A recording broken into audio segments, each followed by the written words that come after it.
hasn't been able to play on this match yet. Now we are going to head into the game right now, ladies and gentlemen. We're here on map number 1, Bank. FlipSide's going to start out on attack as CTM, Continuum, is going to be kicking it off on defense. Again, this is map number 1 in our best of 3 series. The winner of today's series will go on into the playoffs, secure that second seed coming out of Group A. The loser, unfortunately, will have their hopes and dreams of going to GamesCon Cologne, Germany dwindle, basically. Well, absolutely destroyed. There will be none. So Continuum, they're going to be starting on defense, like I said. And I like the way we see the setup coming out here. Now, of course, we haven't seen Bank played in North America, at least yet, in this season, I believe. And so the setup's going to be a little bit interesting to pay attention to. You see, obviously, we are having 2 mirror windows upstairs. There's going to be one in that small office looking towards cafeteria. And then, meanwhile, one putting down by BC there. That's going to see the printer window to alleyway, as well as the cafeteria itself as well. They are leaving the drop down in small office unreinforced, which is likely to be opened up as well by Necrox. Yep, there it is. That's going to be the BC Necrox retreat when it comes time to fall off these 2 windows. I like that they're trying to extend themselves here and make use of the extremely large space that is Bank above the basement itself. Now, we've seen Bank played in the LAN, I believe, of Season 1, and that's where we saw some Jackal come into the mix. Ooh, MVK's trying a real dangerous angle here, and he will just barely miss the timing there. Adam's going to make his way past that exact spot. Chala's going to be challenging onto MVK in a bit at Blackbeard coming from the back alley door. Now, Canadian will get droned out there. He's going to hop on out and into the atrium, move on over behind Tellers. Now, of course, we do see a Jackal here, but that's actually not even a surprise on a map like Bank. There's so much ground to cover. He's extremely useful in this particular spot. In fact, this is the role that he was designed for. And you can see F3, they have taken control of the top floor, and they're going to start opening up these drop downs. They can apply now vertical pressure to Necrox and BC, who are playing on these mirror windows. However, it's taking a lot of time to make this happen. There it is. Looks like BC will be tagged down by the PDW of Adam. Now they're going to look in. Looks as though we are going to have, I believe that was the smoke, Necrox. He will fall back down onto site, use his last reinforcement to get some of the red hull, and looks as though with a simple kill here and there, they have cleared out the majority of the top floor. However, Canadian is still stuck inside of the archives, and there's going to be Hot and Cold winning that engagement, and he comes out on top, and NVK still going to try to challenge this onto Chala, and he'll be finished off there by Chala. A wonderful collapse there by FlipSide. Fantastic start, too. Now at 2 versus 5. There aren't really, I mean, it's going to be difficult for Continuum to make this round come back for them. And you're supposed, to be honest, on Bank, you're supposed to be winning these defense holes. And what needed to happen there is Continuum needed to default all the way back into the site as soon as they lost BC, and those mirror windows were rendered useless. The roam game was basically over at that point, but they didn't. They had 2 players stay upstairs and get taken down. Now FlipSide is going to have free reign to open up these drop downs and start applying whatever pressure they choose. Now there are 30 seconds left to go, and on this soft wall, Pojo Man might not be able to get this wall opened up. Just one simple bullet could easily destroy it. Nope, he will get the wall opened up. 20 seconds left to go. 3 going to push him from server. Last gas grenade. Now that is a little bit early because they will be able to get the plant down or at least start moving forward once it gets gassed out. We will see Mint tag down Necrox, and he tags the second kill there onto Jarvis. That's going to be a flawless round here for FlipSide on Bank. Yeah, not losing a single player on that first round. That's got to be demoralizing. Oh, wow, great gunplay from Mint there. I love that we got to see that. But yeah, not losing a single player on this round has got to be demoralizing for Continuum, especially on Continuum's map pick. And I have talked about that Continuum in the past has really liked Bank. It's a map that they're comfortable on. So FlipSide, obviously, feeling as well very comfortable on Bank. So moving forward, Continuum's going to have to step it up here. Staff room, open area, going to be the first pick for FlipSide. This is another surprise, ladies and gentlemen, of the many we've had so far in this matchup, with only 1 round having been played. Open area is not exactly what we expect to see first round on the defense from any team moving on this particular map. I mean, with the addition of Mira and seeing as how we just had Continuum set this place up, it is, I'd say, against a team that puts in the time and effort to learn the strategy, you could see open areas start taking the position of tellers and archives. Arguable, I mean, absolutely tellers and archives, that's easy, right? But taking the position of what seems to be basement in this situation, that is, you know, that's quite a statement here from FlipSid. That's saying that we really are comfortable on this bomb site. Now I want to talk about what happened in that last round. FlipSid were so calculated in the things that they were peeking. You saw that, I mean, we had the Jackal doing a roam clear, and he was very slow, very meticulous, and it was because he was waiting patiently for his teammates to drone out every nook and cranny before he peeked any of the angles. I mean, he knew the mirror window was facing towards cafeteria, and he could have just peeked it willy-nilly, but he waited patiently for his teammate to drone out the exact location of BC on that mirror, and then peeked the angle when he had that called out to him. I mean, the gameplay from FlipSid was just very patient, and you see here Continuum executing very similarly in that they're trying to take this top floor control to start things off here before they execute onto the site. This might be unfortunate here for Pojo, man. He is being pinched, and it looks as though BC's got him locked down. Being droned off here, Pojo's going to try to challenge this, almost taps the head there of NVK as he tries to get rid of some of this barbed wire. He just needs to stay alive as long as possible. He's put himself in a sacrifice position, nowhere to run. He's not even a 3-speed, and you can see BC's got his last retreat kind of cornered off there, and he's just going to stay until there it is. Good gas grenade. That's going to push him off the window, but BC will find the head of Pojo, man. That's going to be the first kill of round number 2. Yeah, that was just, again, that patience coming out from both of these teams is really just waiting until you know what's going to happen happens. Now Adam is tucked away inside of the closet. He's going to get NVK in the trade, then go back into the middle, or into the CEO office, and it looks as though we might see Chala trying to look his way in here. This dynamic duo coming out from Adam and Chala has got to put in some work as Canadian takes down Adam.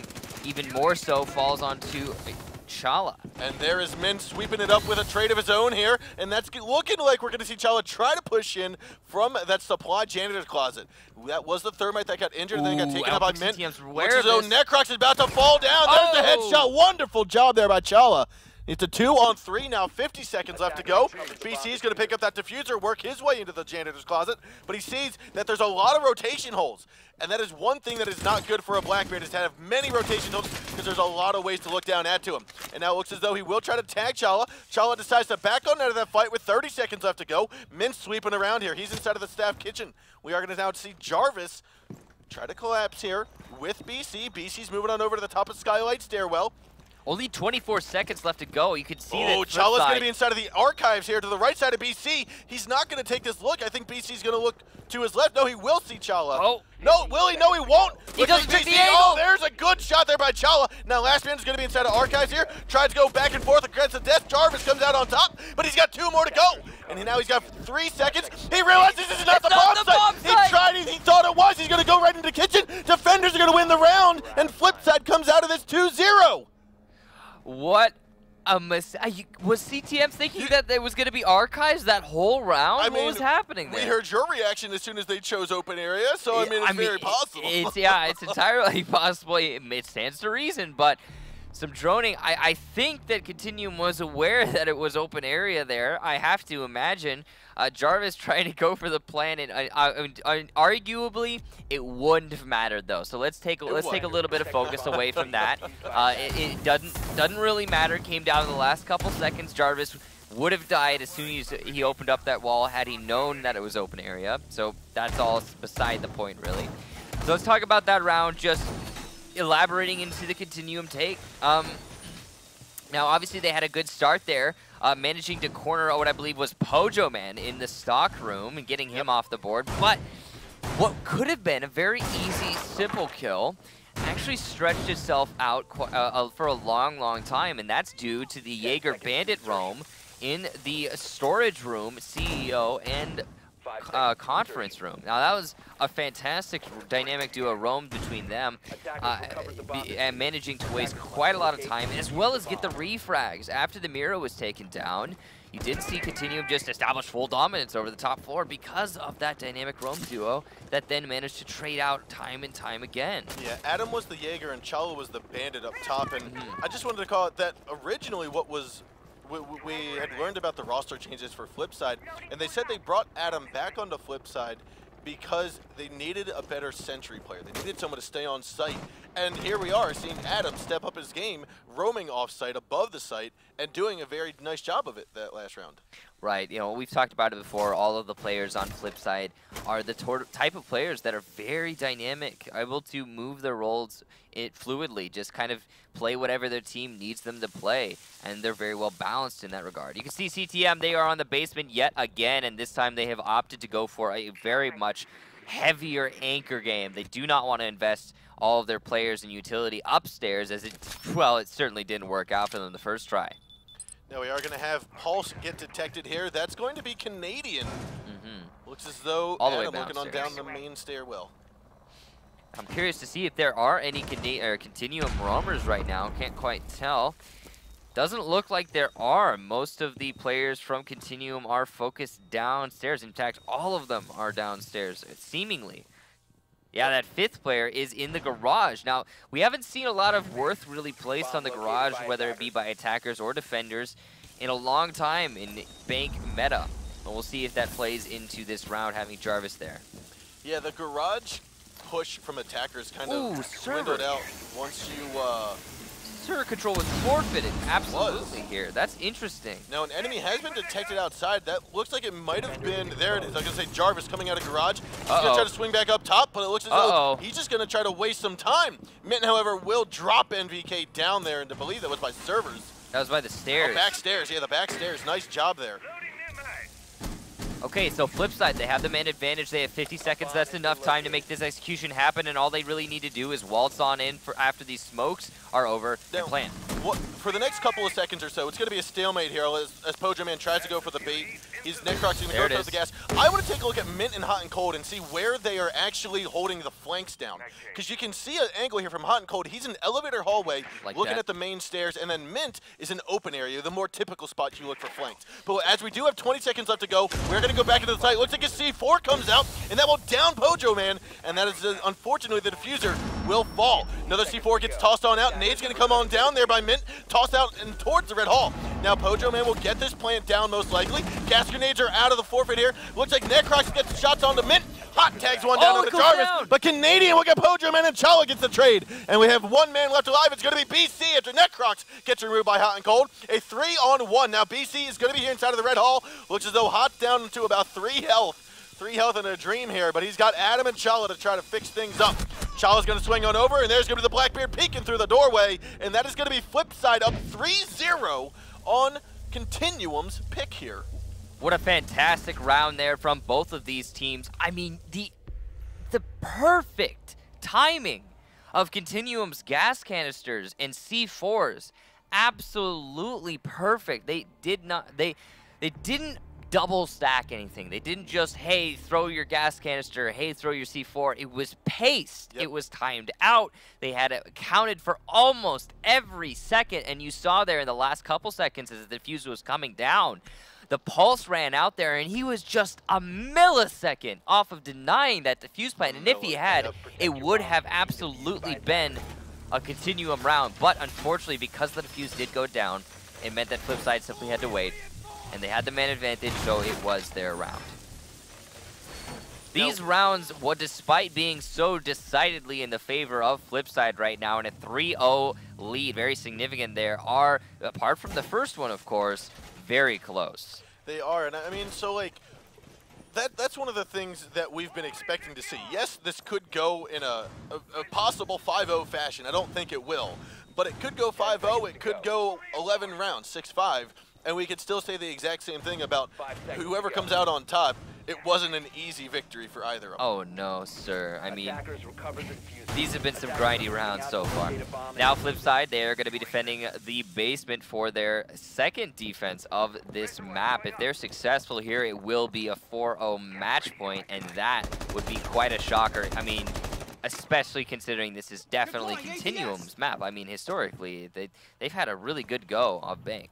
Now, let's take a look here. The operators for defense are kind of getting a stir up here. We're not seeing the Mira. We're not seeing the Valkyrie. We're not seeing the Bandit. This is Three for the out roam of the top game. 5 picks that we've just missed. Yeah, this is for the roam game. You've got that mute for denying information just in general on the roam game. You see the mute jammer right there next to printer over by the window to the alleyway, as well as the echo is going to be useful for disruption of that diffuse plant. The same diffuse plant from the server that we just saw FlipSid execute. That echo drone is going to be able to slow down quite a lot. They have brought the gas and the echo together, as well as, like they said, they've got Pulse's C4 in hand, so they do, and Mute C4. So they have almost the same, if not more, denial potential than we saw Continuum have this last time. Yeah, that'll likely play in. Actually, they've got quite a lot more. I mean, the echo drone plus the extra C4 is gonna help them out a lot. Now we are nearly halfway done on this round, and CTM still trying to clear out this top floor. I think and Adam's gonna work get their way to pre-fired. second. Adam's playing a very dangerous position, and it's liable to get pre-fired here, as NVK looks for the angle onto any of the supposed roamers. The reason that it won't get pre-fired, though, is if NVK doesn't use his game sense to pre-fire it, because there's probably no drones that have spotted him out yet. There's NVK's drone. Looks as though, will it spot him out? He needs to stay put. Oh! Good jammer! That's huge, ladies and gentlemen. Okay, so that looks like, I don't know if he's going to get back onto his drone. He might. It's wasting a lot of time, though. It is. I mean, this is almost as good as killing him. Nobody's spotted him out yet. There's been 3 attackers that have droned out the open area, and no one's seen Adam yet. Now, this is where I think Chala needs to start grabbing the attention of the defender. I think Jarvis might have spotted Adam just now. Continuum pops on in. That's Canadian moves in. The instant trade down. That's Thermite and Mute both off the board. 40 seconds to go, and we still have Adam undetected. NVK's going to be inside of the kitchen. He's got to pick up that diffuser. Jarvis going to come in from elevator hallway. And it looks as though, he sees him, moves on over. Now he might be heard. There's the shot going down. He misses it. Adam! The potato, Adam, the potato. That's not what we needed. Jarvis going to take up that kill, and now he's going to be on top of the drop hatch as we have Mint inside of gold with that heartbeat sensor. A 3-on-4, 15 seconds left to go. FlipSid knows that the push is going to come. They're going to come on down to the drop hatch. NVK, there is Adams' course. We just saw fall on down through, and we are now going to see this engagement happen. 7 seconds left to go, and they are not going to be inside of the site just yet. There's Jarvis. He's going to tag Mint down. Looks like Necrox will finish him down, and we're going to have we're going to have the Glass Man alive. Pojo Man trying to swing on up, and unfortunately, this will likely go into the hands of Continuum. NVK at the top of the stairs. He's going to finish off the down to BC.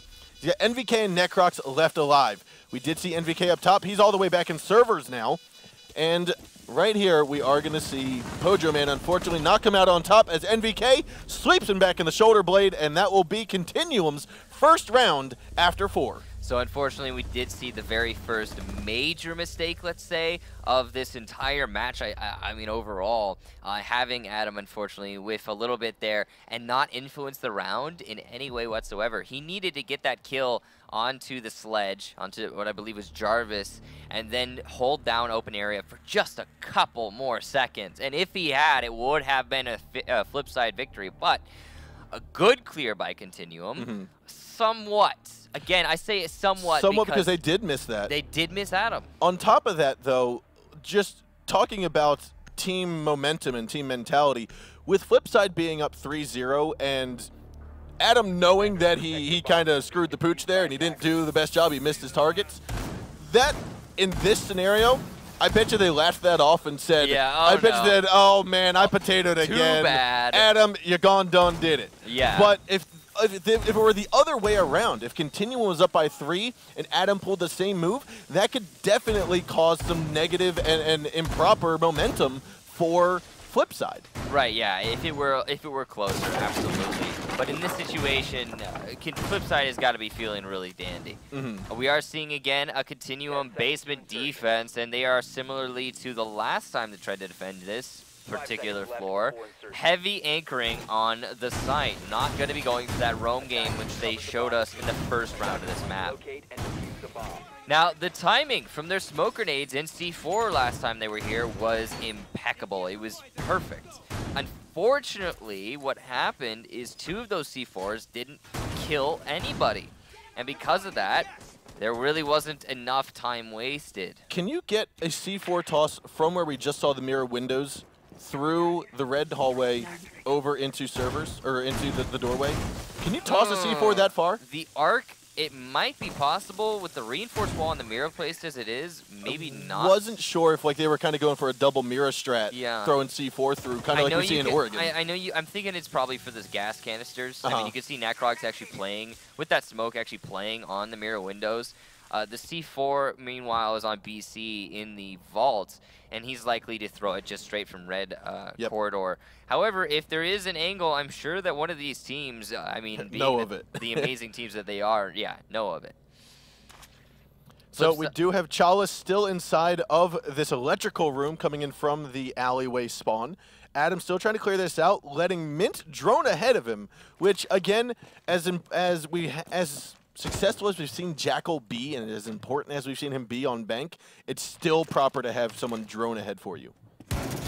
Yeah, his ability unfortunately doesn't make you all knowing, so you gotta make sure everything is nice and clear. You can see the mirror windows are being prepped open as those drop downs get opened up, and that's gonna be Necrox waiting to stall out this round. He does still have all 3 gas canisters. And there hasn't been any challenge under the server wall yet. With only a minute left to go, this is going to be really tight for FlipSid.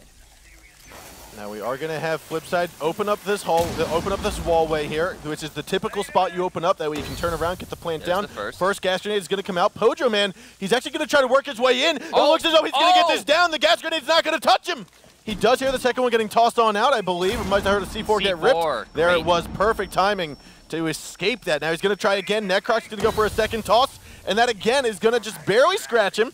He's going to whiff his nose and try to wipe it off. With 35 seconds to go, they've baited out 2 gas grenades and 1 C4. This is a very nice job here by FlipSid. Pojo Man going yet again, trying to bait out this last gas grenade. He does, but he's going to say, nope, I'm going to go for this plant. A wonderful job, and it looks as though the C4 will not come out because there's no more left on the squad. Canadian will fall here, and we are going to see, no, Pojo Man did pull off yet again. He was baiting out the second C4.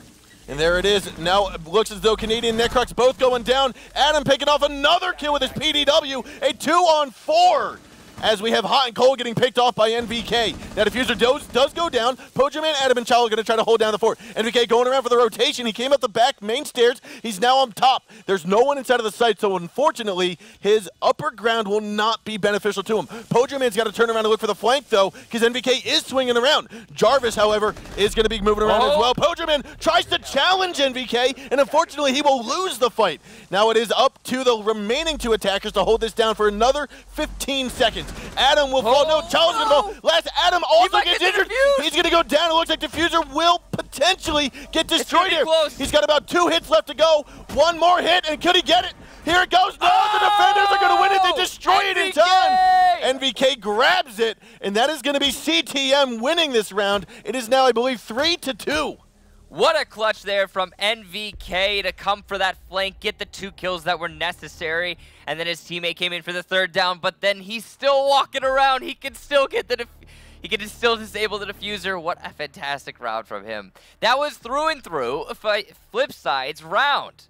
But it was. But just a fantastic clutch from Continuum. So we saw previously, we took a look at where Mint and Hot and Cold were watching the flanks. We saw Mint previously in open area, Hot and Cold in elevator hallway. But when Pojo Man was the quote-unquote flank watcher and he was already down in server, there's not much more you can do than be in the standard server stairs look, or server stairs flank watch, which is where NVK was instinctively expecting him to be. And I think that's why Pojo Man lost that, because even if he didn't challenge, NVK was going to pre-fire down those stairs and likely win that engagement. Yeah, there's a couple of other ways Pojo Man could have played that, but it's, you know, you can't put it all on him, to be honest, that they lost that match. Oh, no, I'm not. I'm saying with the flank watching, though. Yeah, no, I get what you're saying, but what I'm saying is it really just comes down to NVK got the gunplay down and managed to pick apart that FlipSid hold. And you know, with only 3 players, FlipSid cannot cover all the angles. Now, what's really interesting about this round, however, is that FlipSid defending the tellers have opened up that tellers wall towards towards elevators hall in its entirety. They haven't made it rotatable, let's say. You can't go through it, but they've made it a complete kill wall. Now we are going to see bomb site for FlipSid go to their 3rd attempt here, and it's going to be inside of the archives and tellers lines. A really interesting hold from FlipSid. Looking like they're going with a 3-2 split. Adam, Mint, and Chalo going to be top side, as Hot and Pojo both going to be inside of archives. Yeah, but they're fully invested when it comes to the site hold. It's seemingly in the B-bomb site, as they've left one A-wall unreinforced, and the other one they've straight up opened. Maybe that's just reading into CTM, because we've seen FlipSid as well as CTM, the majority of their teams spawning in alley. It's just interesting. It's so one-sided, but we'll see if it works for them here. And I think you might be right. It just really comes down to reading into CTM. Continuum is going to start to try and take that northeast control with these scares. Uh-oh. Is that going to be... I'm trying to take a look here. It looks like Chalo will get picked off by Canadian. That's from the skylight, looks like. Now NVK's going to be moving forward, picks off Adam as he swings on out of the elevator. That elevator is definitely a kill box unless you're going to open up that drop hatch, but seeing as how you're a Jaeger, you don't have any utility to do that. And so FlipSid, they're looking like they're at a severe disadvantage here, as Continuum are starting to establish complete control around the bomb site on each and every corner. Now this is going to come down to what will get this in FlipSid's favor are 2 very well-placed C4s. You've got Mint, who's actually already used his, so unfortunately that's going to be one off the board. And when Pojo Man may have used his already, we'll have to stay tuned and see. Mint will fall to Necrox, and it looks like it might be a flawless round for CTM, as Pojo and Hot and Cold going to try to hold down the fort. They now know, Pojo knows that one's going to be here on the left side, going to try to pre-fire this, snags the headshot, then moves on forward. That's also Diffuser that's fallen down inside of the admin office. He's got the ability to hold this because right above him there's no openings, so he could easily use his heartbeat sensor to his favor. Necrox is going to drone him out here behind the closet, or behind the desk, and it looks as though he's going to navigate back on out.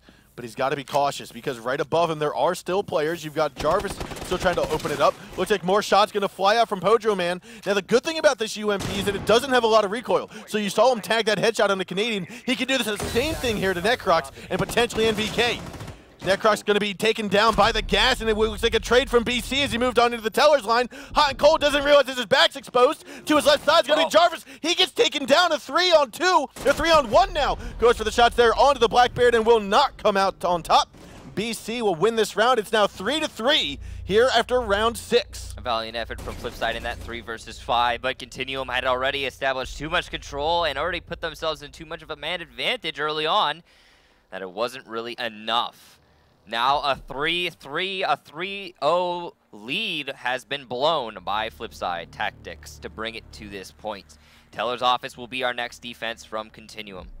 And that last round was really just a cut and dry clear of the top floor down into the, establishing full control over the roam game. Then, all right, now we've won, we've killed all the roamers. We have control of the, we know that the last 3 defenders are on the bomb site. And we can just kind of push in from all the different angles all at once. And that's exactly what happened to Continuum. Now this is FlipSid reading into CTM yet again, picking that fuse play.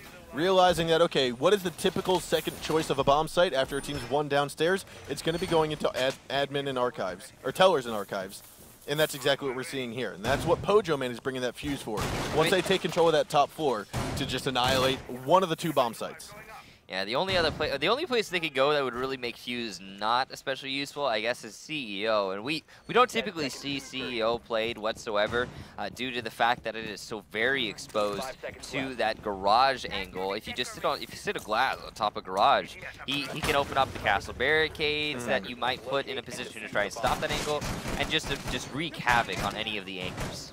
So I believe we've only seen the top 4 hold once this season, and that was actually with, not Mercedes Gaming, Nox Gaming. Yeah. Nox Gaming, that was their one successful defensive round it was on, because they tried all 4. I remember this was the first play day for Latin America. Yeah.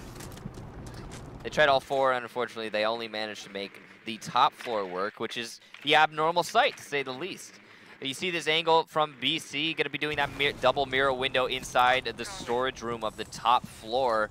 This is, it's an interesting double mirror. I mean, we don't usually see this quite often at all. We'll just say at all, because we don't see bank plate very much, and yeah. Now, we did spot Adam decide to rotate off of the rooftop, go in through garage. So he's working his way in through there, with likely to be undetected. But that was one of the things. I like this angle here that's been opened up by Mint onto that hallway.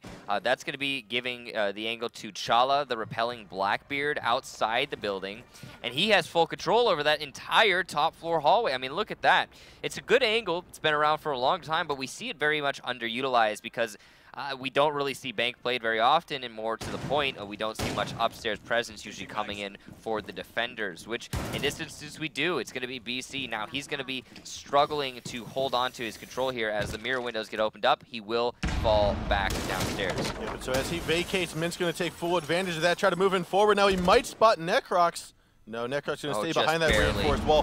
BC actually dropped all the way downstairs to the basement, so he might be encountering with Adam here shortly. But Pojo Man does have his fuse charge ready to go. He's going to move on over here. It looks as though, depending on where those fuse charges goes down, you can definitely determine where they're going to push in from. So this is going to be on that A site. The first one teller looks like ADSs will prevent some of the fuse charges from going. However, it does destroy some of that entry barbed wire. That's going to be a really good fuse charge. Not getting a kill is not the worst thing in the world. Oh, Jarvis might eat this one here in the foot. No, it doesn't. There's that RNG factor of those fuse grenades. Kind of going wherever they please. Working for the favor of CTM here. Now it looks like a double down has happened between Canadian and Adam. Canadian looking on up through the drop hatch there by Tellers. Ooh, this flank from MVK could be the end of the round if he's successful. Pojo Man knows he's up here. He tried engaging him a little bit earlier, but I don't know if he knows he moved all the way to Janitor's closet. He doesn't. Pojo Man will be head tapped there, and he'll go down. Now it looks like another shot there by Jarvis. He picks off one. However, a team kill with a fuse charge will down and finish off hot and cold. Chala's trying to get this back into his favor here with 1 second left to go. The charge will not go down. The diffuser will not go down, and we will have round 7 go to the hands of CTM. A little bit of a throw there from FlipSid, spending a little bit too much time on their roam clear, and then unfortunately not holding their flank from Square's Skylight. We had NVK come up at just the perfect moment to take out Fuse, and then more importantly, the Fuse charge coming onto the teammates there from FlipSid. That really did put a kind of ended that push altogether. Yeah, I think that team kill may have happened because I think one of the fuse charges may have been stuck in the floor, because I don't believe any members from FlipSid actually made it into the bomb site. Attackers. It's possible. It was. I mean, I think it could have been that. I don't know if it was. I thought it was only Fuse at the top floor, but whatever the case be, the team kill came in, and regardless of circumstance, that really put a hamper on the momentum coming out from FlipSid into their push there. And then after that, there really wasn't enough time and enough people to cover the angle. So FlipSid was like, all right, we really can't do this defuse plant. So let's gonna push in for the kills, and yeah, it's not gonna happen there. So this is gonna be match point on the first map here in favor of Continuum. FlipSid started up in a 3-0 victory, and Continuum decided to answer with their own 4-0 right now. Well, aside from the first round, of course, those other 2 rounds that FlipSid had won were very close, and now we're seeing them be equally close, but just in the favor of Continuum. I mean, we talked about how this is going to be a slugfest. Neither of these teams, Continuum nor FlipSid Tactics, are pushover squads, and it's really shining through here. Now it is going to be FlipSid on the defense of this open area. Yet again, this was their first defense, and a very successful one at that. Will they be able to bring themselves to overtime, or will Continuum walk away with this in a 5-3? Now, I know Pojo Man doesn't necessarily know that CTM is up here in the skylight. What all he really had to do was open up the one shot of the window, punch it once, he'll see both Canadian and NVK. But we do see the wall here from skylight going opened into the CEO office. And that's going to thwart a little bit of of power that FlipSid was trying to keep on in. But we will see Adam get detected and then removed from play here by BC. Wonderful pre-fire. Yeah, so that's just really good aggression there from Continuum, and it might not seem like much, really, the fact that Continuum has a one-man advantage here, but they've spent so little time getting it. Oh, wow! Wonderful pick there by Pojo, man. That was completely unexpected for Necrox there, and it was a good trade back there for FlipSid. But again, the time is so much in the favor of Continuum. They've established an entire top floor's control aside from Tojo Man. However, Chala is going to keep that momentum, or shift that momentum back in the favor of FlipSid with a nice kill onto what I believe was Canadian. Now, they can give up top floor control because... and they have. Pojo Man's fallen back. Pojo Man has fallen back, so now it's a 4-on-3, and it looks as though all 4 defenders... No, you've got a 2-on-2. He's in the basement. He's on the south stairs. Looks like Jarvis might spot him out or at least hear him. Jarvis going to be in first floor elevator hallway. Now BC will try to get man count back into odds here, or back into evens as Hot and Cold will get taken out of commission. C4 is going to get tossed on up and miss its target. However, BC did take quite a beating before he was able to get his last victim. The important kill here is Necrox being taken out by Pojo earlier. That means that none of the drop downs are going to be opened up that weren't already by the defenders. So the attackers have a lot less to work with here, even though they have top floor control. Now Jarvis did spot out Chala, so there's going to be a pre-nade going down, but Chala's already moved off-site, and therefore he won't get tagged. NVK's looking like he's going to drop on in. I don't think Pojo Man knows it just yet. He might have heard him drop, but NVK one little step, and he could go down the hatch. But Pojo Man did definitely hear that, so he's going to try to pre-fire this, and it looks as though he's going to just be prone right under the desk there. NVK knows someone's there, but I think we have Pojo Man taking the upper hand with 13 seconds left to go. Couple shots going to go to the side of the Ash, and it looks as though now we're going to see able to push. Diffuser gets planted, however, and BC and Jarvis and BC going to get this 3-man clutch. What a round. CTM going to just close it out 5-3. 5 rounds in a row from Continuum. What a map. It was seeming like FlipSid were going to walk away with it, and then suddenly gear shift, Continuum winning the rounds they really needed to win to bring it back. And that last round was fantastic. I mean, it looked like, okay, in the beginning it was definitely in the favor of Continuum. The fact that they had control over CEO so early on with still 2 minutes in the round, that was huge. That was huge because last time, if you recall, let's take a look at some of the highlights. Last time, if you recall, on that particular map, we had a situation where Continuum, or on that particular round, we had a situation where Continuum, they spent so much time trying to clear out those roamers and also traded out with those players that it ended up being a FlipSid win just because of the time. Yep. And in this instance, because they got control so fast, despite the fact they lost their Hibana and couldn't open up the reinforced drop downs, they could just kind of drop down the one that was available to them, establish a crossfire to deny the defenders from stopping the defuse plan and just play it and win the round. I mean, it was fantastic. Now, we've seen Continuum. Oh, there's that potato. We've seen Continuum come back time and time again. We saw it last season against Elevate. They were down 4-0 in Cafe. They brought it back 6-4. They were down 3-0 here in Bank. They brought it back 5-3. So I think it comes down to the fact that, especially this season with the addition of BC on the team, as Canadian has said, it's allowed for a lot of additional counter-shredding, a lot of additional mid-game analysis. Yeah. And I think that is what caused them to give them the back, or give them the rounds back and get them back in this game. There was also just a lot of really solid individual play. I mean, the first round, I believe it was, that Continuum managed to win was their defense. Or no. It was the attack round because Adam was unfortunately their just second round, I potatoes. believe, whatever the case be. Those potatoes. That was unfortunate from Adam. But when it was MVK getting on that flank of the top floor, that's just somebody saying, all right, I'm gonna go ahead and I'm gonna flank. I'm gonna make it happen now because I trust my teammates to hold the site without me. And if it weren't for that flank, we could have even seen something completely different happen in that round. So, I mean, there's a lot of instances of just one player stepping it up. Now, we are going to move into our second map in this best-of-3 series. It's going to be played on the one, the only Coastline. The first time we're seeing it here in the North American scene during Season 2. Let's take a look at how this is going to unfold. I think this actually might be the first time this season, aside from maybe the Latin American scene, if I'm correct. But it is a map that really does not see very much play in the Pro League right now, as it is the most recent addition to this map pool. There's not a lot of teams that are practiced here. They're really, the majority of squads are, they don't spend the time to learn this map. I mean, I know a couple teams like Penta, for example, are ready to go on all 9 of the maps in the pool, but that isn't how a lot of, you know, it's not how Continuum or FlipSid operate. They need to go into a map having a full, deep understanding and knowledge of it. And FlipSid's that team, given that they were the ones who let this slide through the ban phase and then later picked the map, FlipSid's the team that they have put in the practice on this map, and I cannot wait to see what it shows forth here. See, I think the reason that newer maps are not picked right off the get-go is not necessarily because teams don't know how to play them, but more so they don't know how other teams are going to play them. And there's no quote-unquote strict meta or standard meta for it yet. So you don't know what are the bomb sites going to be chosen. So how do you prepare for all 4 bomb sites? Right, I mean, that's how meta evolves, is you go and you scrim, and then you strategize based upon how the enemy team was conducting themselves in said scrim in a dry run, and then you go and you do it again and repeat, repeat, repeat, repeat. And there just hasn't been much of that on Coastline. And then obviously, we'll see what FlipSid's managed to get done here in their scrims and dry runs on this map and how prepared they are. Now we are going to see a 3-2 split come out of here from CTM.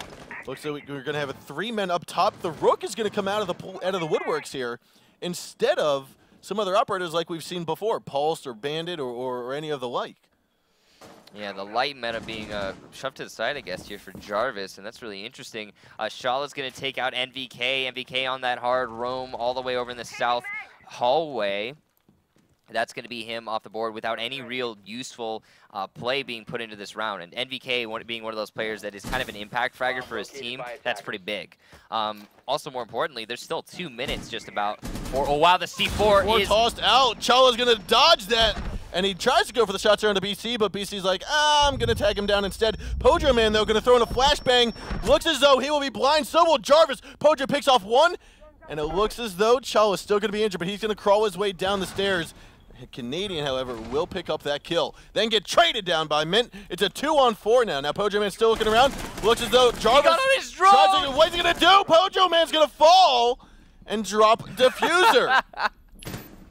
Now Adam is going to look on close there, goes for the shots there onto Jarvis, misses yet again, trying to get Necrox in the crossfire. Hot and Cold's going to swing in loud and clear, tag down 1. Mitt comes up hard with the other, and that's going to be round 1 going to FlipSid. I love the attack strat there from a FlipSid. It's simple. Let's take control of the main lobby stairwell and the south hallway, and then open up the south wall of the bomb site, and then just pick apart the defenders 1 by 1. I mean, that makes a lot of sense. On this particular bomb site, you usually see the attackers come from VIP and start to push their way in through the drop down, the big window of the B bomb site, and then try to, take the defenders out 1 by 1. And where they end up anchoring themselves onto is that south bomb site, that southmost bomb site. And I say southmost because I actually can't remember which one's A, which one's B. We don't see this map played.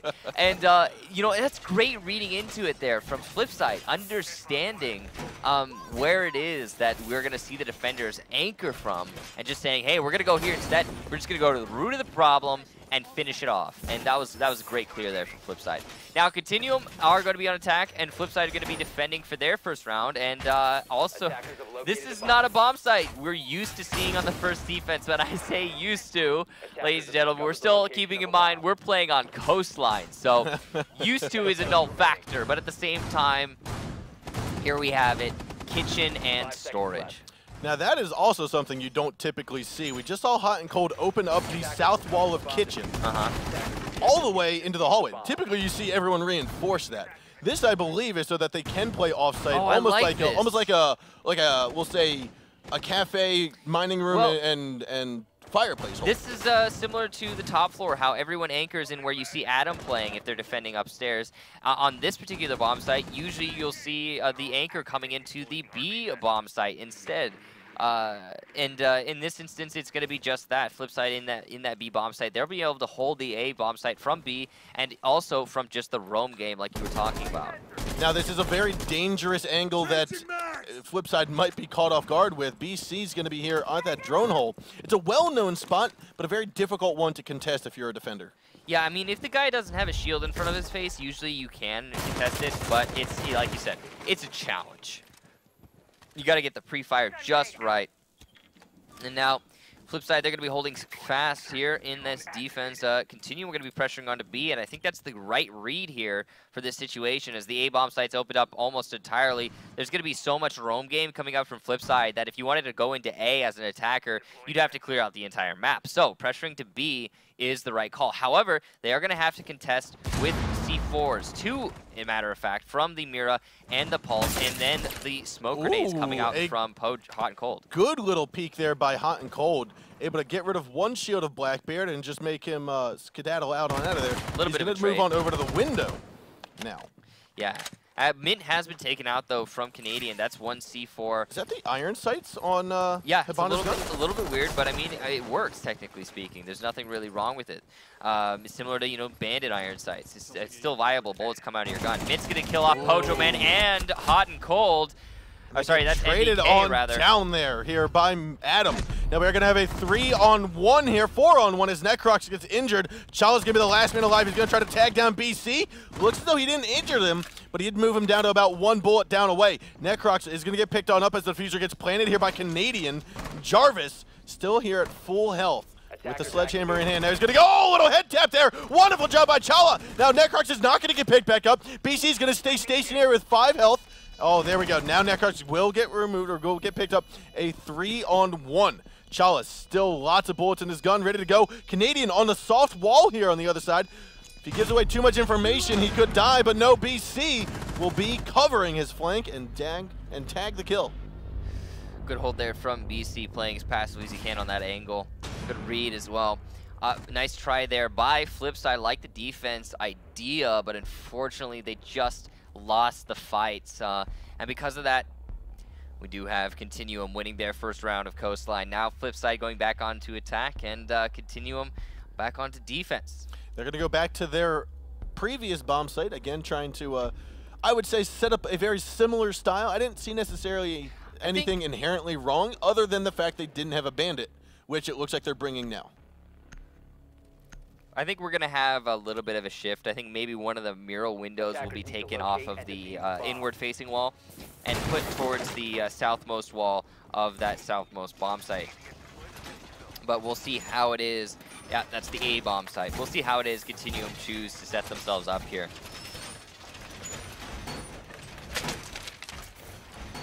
Yeah, when they brought Jarvis on the Rook, it put Canadian, I believe, on the Valkyrie. And that forewent any bandit or mute that they could have brought, which is how easily the wall got opened up by Pojo. I mean, we do have a Thatcher technically coming from Flipside, but it's obviously, yeah, having the bandits is going to slow down that thermite quite a lot. And it might even force them to use Hibana charges. And when you're using Hibana charges to open up walls like that, it really is not going to get you as much control. Mm-hmm. Now we are going to see. Yeah, there's that rotation of the mirror window. Yep. That's gonna allow anybody to play from the doorway of the A bomb site and try to challenge, contest anyone who's coming from the south stairwell. And it is going to be again another flip side taken to the south, just trying to make the same amount of pressure they got in the first round. I like this attack. And there's going to be one EMP going out. I believe that would have gotten 2 or 3 charges here. Hot and Cold, however, finding a little nifty spot beneath the fences. He's going to go ahead and jungle gym his way up onto the roof, and then from here he can drop onto the balcony outside of the B bomb site, and then you can run from this balcony straight through that window into the B bomb site. You don't have to rappel at all. It's a nice nifty little spot. We are going to see Pojo Man try to open up this wall yet again. Another EMP going out. However, the EMP did not tag the bandit battery. Now, Canadian is going to be actively swapping here, trying to get Pojo Man down. That's going to be the last of the EMPs. And it's going to try to open up. Canadian will tag that down, and unfortunately, it does not look like the window's going to get, or the wall gets opened up. Yeah, Canadian with a nice bandit trick there, taking out both of the thermite charges. Well played to him. Unfortunately, Mint with some bad Thatcher batteries. They did bounce off the wall and kind of, well, they didn't get the batteries. That's one of the issues that happens when you just throw them up through the window without actually trying to place them. Yeah, you got to aim those batteries, man. Jarvis is going to take out Adam now, And we are going to have a 4-on-5 in the favor of Continuum with only a minute to go, and both thermite charges now, their entire strategy is thrown out the window. They can salvage this, though, because there is only one wall that's been banded, so they can Hibana it, which it looks like they will be doing. So they're still going to go for that A push. However, there are 3 CTM members all face this way. Whoa, one after one another here going to hot and cold. Now, Canadian's going to tuck himself into the corner, play the closer angle as Necrox comes up and drags the shots down to the Pojo Man. NVK will get traded out by Hot. Now we are going to have I'm going to say a crawl-through hole. I don't even know if that's big enough to go through, but Hot and Cold's going to try to tag this down. Canadian will be there to throw a couple bullets into his booty, and now it's a 1-on-3. As Hot's going to be the last man alive with 1 health and a dream, and a little tap there by Canadian will drop him down. There was a team kill by Hot and Cold onto Mint. I think Hot and Cold freaking out just a little bit too much there. Hot thought he was the last man alive, he says. Oh, no. Feels freaking So that bad, is going to be 2 team kills for FlipSid. 1 previously with the fuse on Bank. Yeah. 1 this time around on Coastline. It just seems like Continuum are a little bit more on point today. I mean, aside from that, there's been a couple more mistakes coming out from FlipSid. Just to emphasize one in that last round, those Thatcher grenades not hitting their target, not clearing out those batteries, that is huge. So previously, now these players know better, but previously, before Thatcher got a little bit of a nerf, his Thatcher grenades could clear out an entire room. Yeah. Like more than one room. All right, more than one room. Perfect example. Yeah. There used to be a spot on Hereford base that if you tossed a Thatcher grenade, you could get the top floor, the 4th floor camera, the 2nd floor camera, and the 3rd floor camera. You could get all cameras in Hereford base except for the bottom one inside of lockers with a single Thatcher grenade. Yeah, it used to be like 10 feet in every direction or something like that. It was crazy, the range that his Thatcher grenades had. And he did obviously see a bit very heavy nerf in that regard. I think it's not nearly as much distance these days. I think it's about 5 feet, but in every direction. But it's still very useful. It is, and then you just have to aim them. You have to aim them now. You have to be more precise with where you're going to put them. And unfortunately, Mint just kind of threw them up through those windows. That's reminiscent of the ways it used to be able to play Thatchers. You actually used to be like, hey, you know what? I want to clear out this general area. I'm just going to throw it over there. And that would work, and it doesn't anymore, unfortunately. I'm just going to take out all bandit batteries, all nuke jammers, all ADSs with a single EM. Yeah. it was good days back in the old Thatcher meta. He's still very useful, though, as we talked about. And here we have even Twitch coming up from CTM to supplement that Thatcher play and get rid of even more electronics and gadgets in general for the defenders.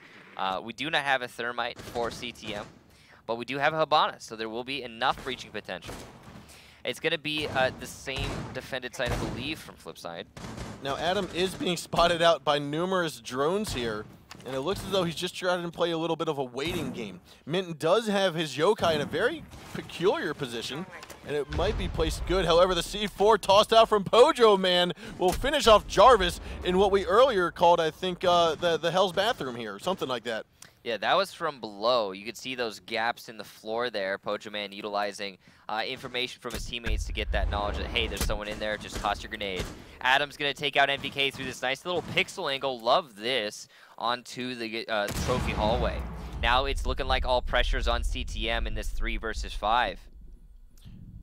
Now, the one thing that they don't have is any barbed wire preventing a quick push-in, but as we saw, the wall got opened up, so BC's still going to have his ability to get in here. Looks as though BC will tag down Adam, who did have that pixel angle we saw looking through the crouch and the shelf, or the couch and the shelving unit. BC has lost one of his 3 lives, though, so, and a lot of HP at that, so if one of the defenders simply shoots at his torso, he will die.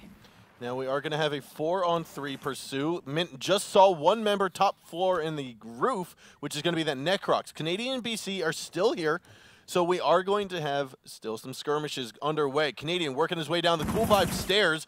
Looks as though Mint's drone finally gets spotted out, and Canadian's going to back on up. Mint's got to be careful not to make any noise here. He has a 3 armor. He's pots and pans and we are going to have Canadian challenge onto him. Ooh, and now Canadian threw in one flashbang. He's going to toss another one. Mint will go down. Bye, Mint. You are now gone. Feels bad, man. There it is. Later, nerd. However, the trade from Chala to take out Canadian, a wonderful trade there. Now we are going to have BC still trying to swarm in here from Sunrise Bar. He's going to move to the side. He's got to look, though. Chala has a very good flank opportunity. Necrox just needs to hold still. He can't hold still. He's got to move forward. Chala had to hold still, but it looks as though he's going to stay there. Necrox moving on out. They're going to have to jump into the window, but guess what? The gas grenade's going to be there, and Necrox will have to bite the dust. Diffuser falls. Round will go to FlipSid.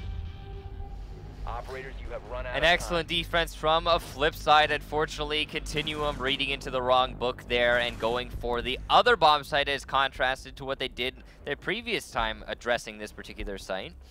And it didn't work out for them. They're trying to take control of the top floor, then push into A, and that's just not the way to handle that situation. I really did like the way that they went to the B bomb site on that last time they went there. They were attacking the same exact bomb site, that kitchen and storage room. That worked so well into countering how FlipSid was holding it, but unfortunately, just mixing that up did work against Continuum there. That C4 from, I believe it was Pojo Man, from the bathrooms up into the showers, that reminds me of the same kind of toss that you see on Chalet, from kitchen up through the floor, through the window, onto the balcony of master bedroom. Yeah, it's definitely one of those really nasty angles that that you don't necessarily expect as an attacker. Especially on a quote-unquote new map. Yeah, until it's been used, and now you're going to see Continuum not necessarily pressure into the shower until they've cleared and they've made sure there's nobody waiting with C4 downstairs. There we are going to see the downstairs kitchen and pantry chosen, I believe, right? No, we're going to be inside of the bars. Pink and blue bar, going to be Sunrise Bar. This is going to be the first time we've seen this bomb site this season. So this is, again, Coastline is one of those maps that it's not really decided which bomb sites are the most defensible yet. The meta has not refined itself necessarily. So we do have a little bit of indecision when it comes to, hey, where are we going to go? What are we going to do? And I think that makes a lot of sense. That stands to reason.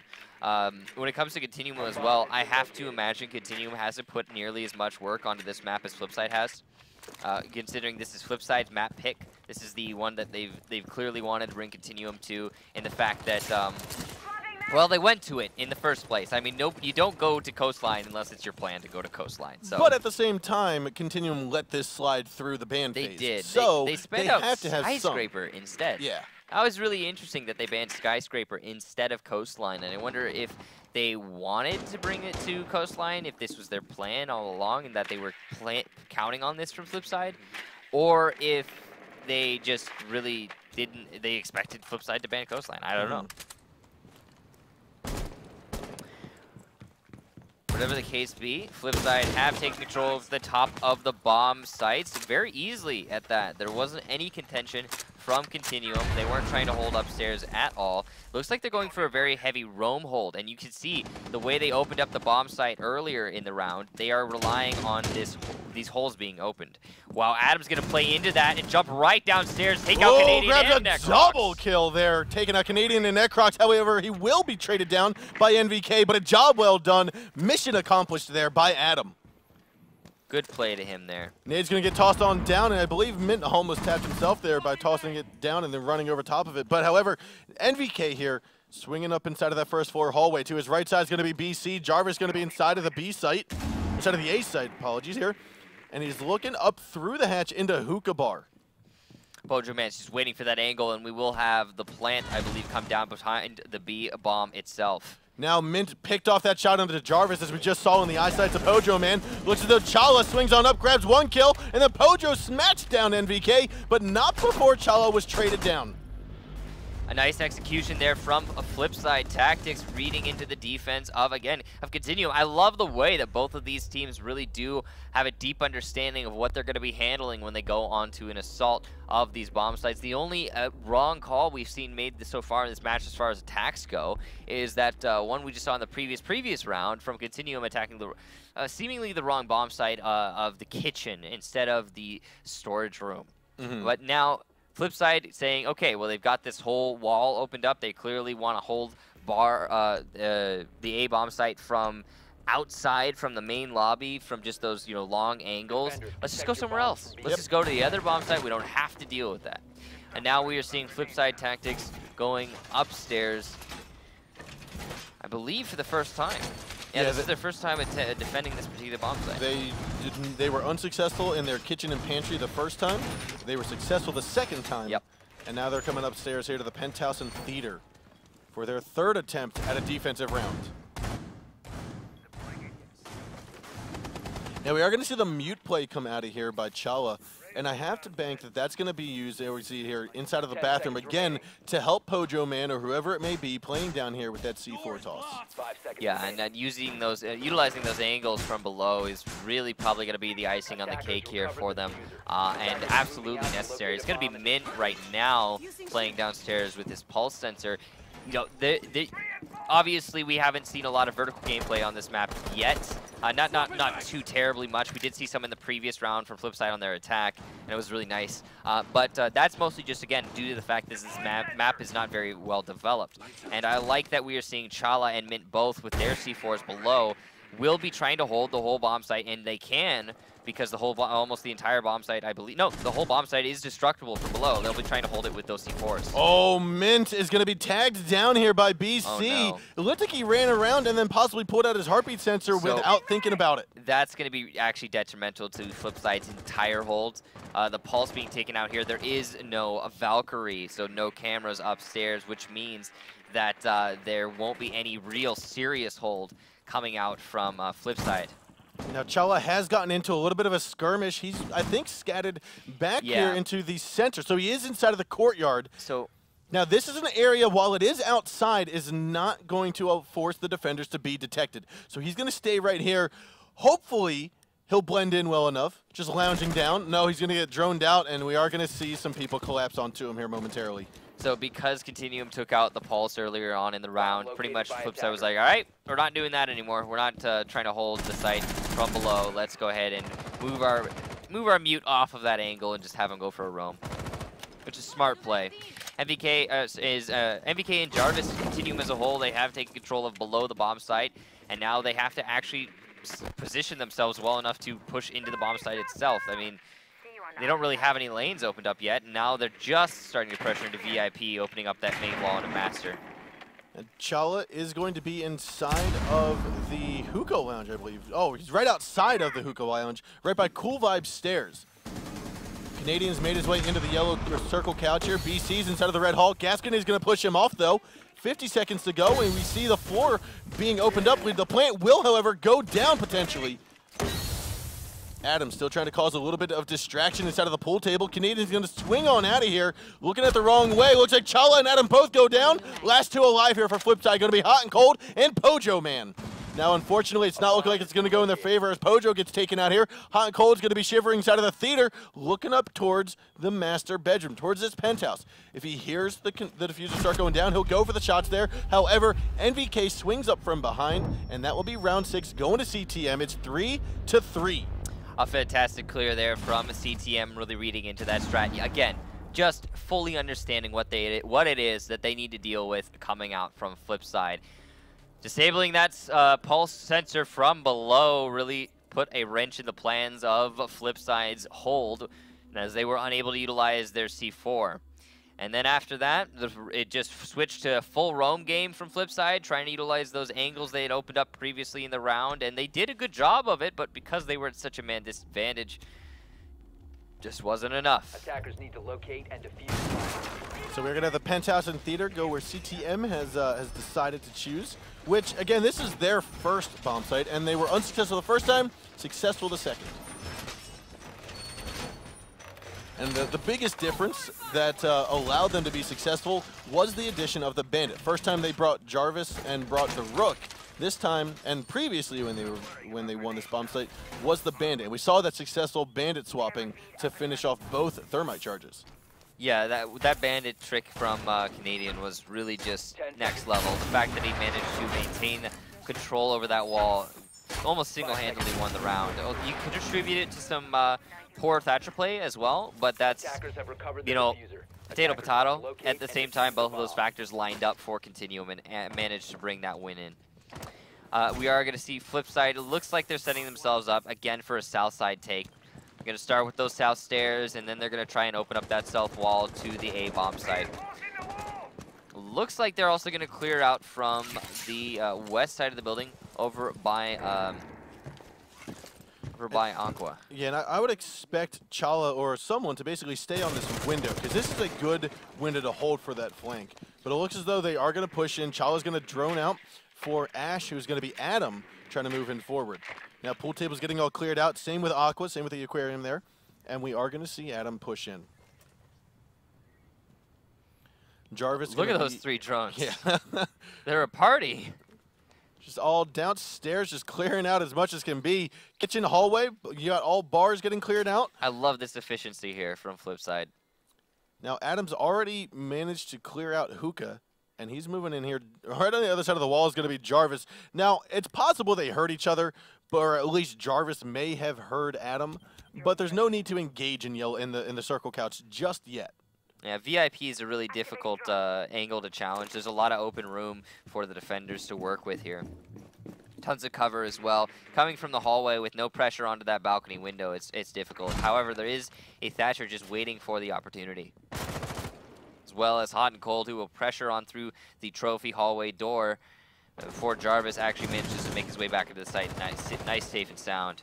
Chala is going to be on top of this main entrance like we saw Hot and Cold do previously, I believe it was. And it looks as though Jarvis goes down all the way into that stock room through the drop hatch of the master bedroom. Looking for that late flank, and that's understandable.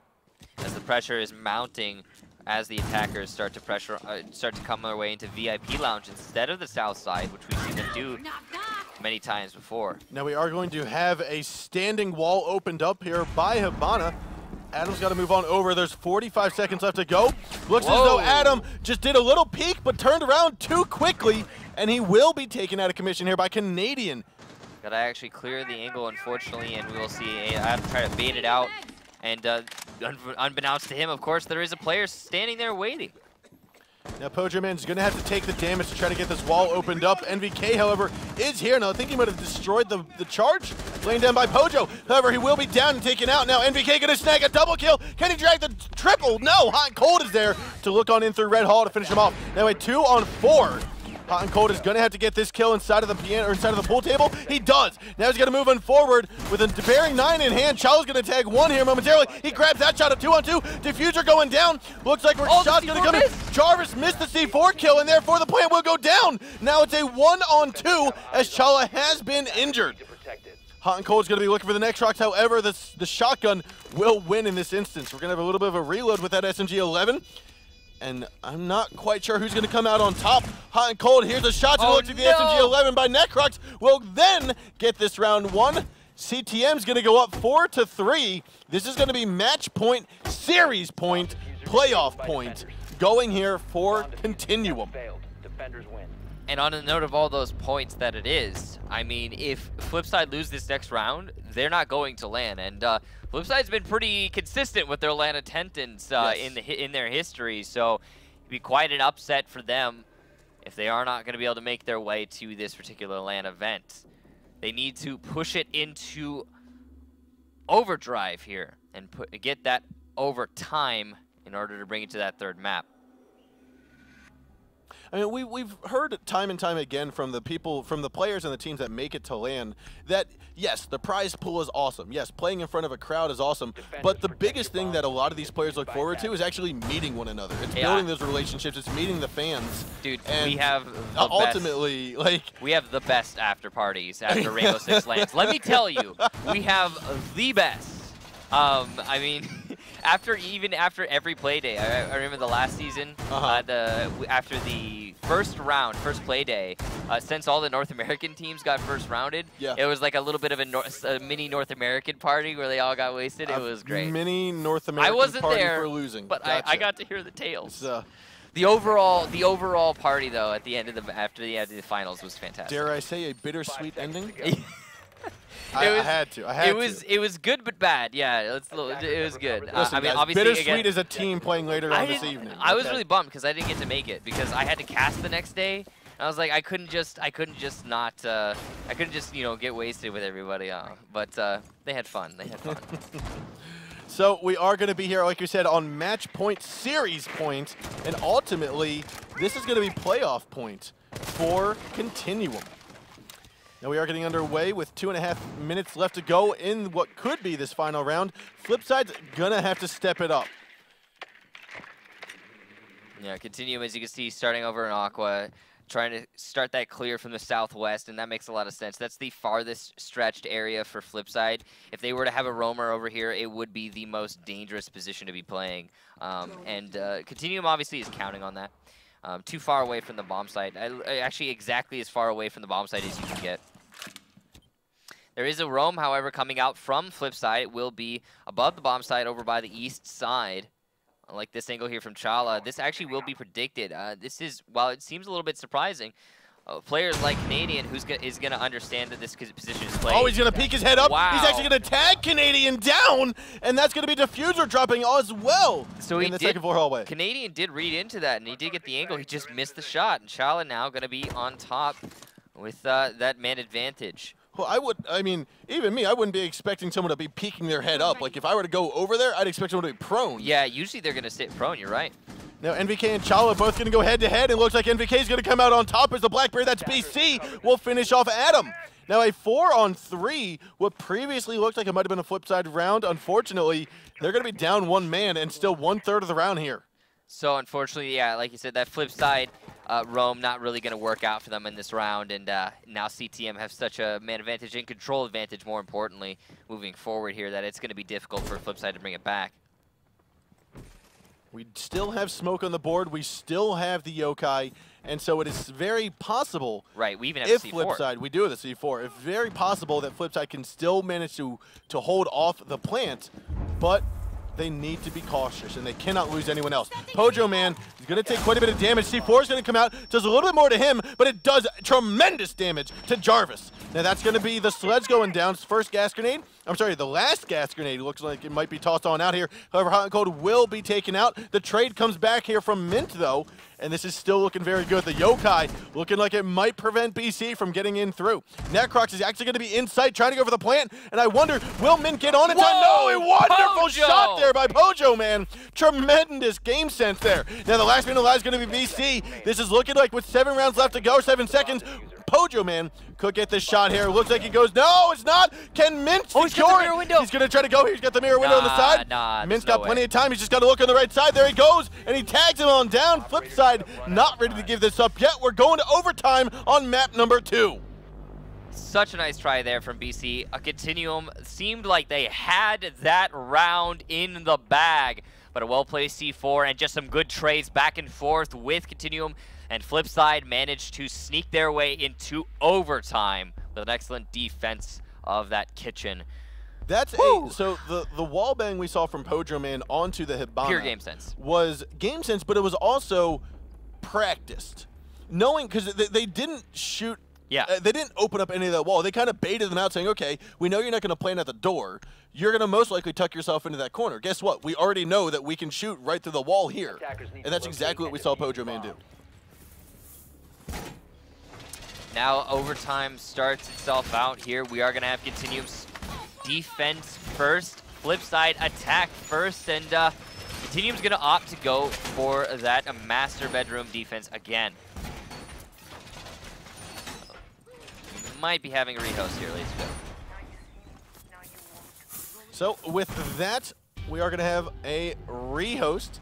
Now, overtime on Coastline between Continuum and FlipSide. Yep. I don't think that was in anyone's like fantasy matchup for today right now.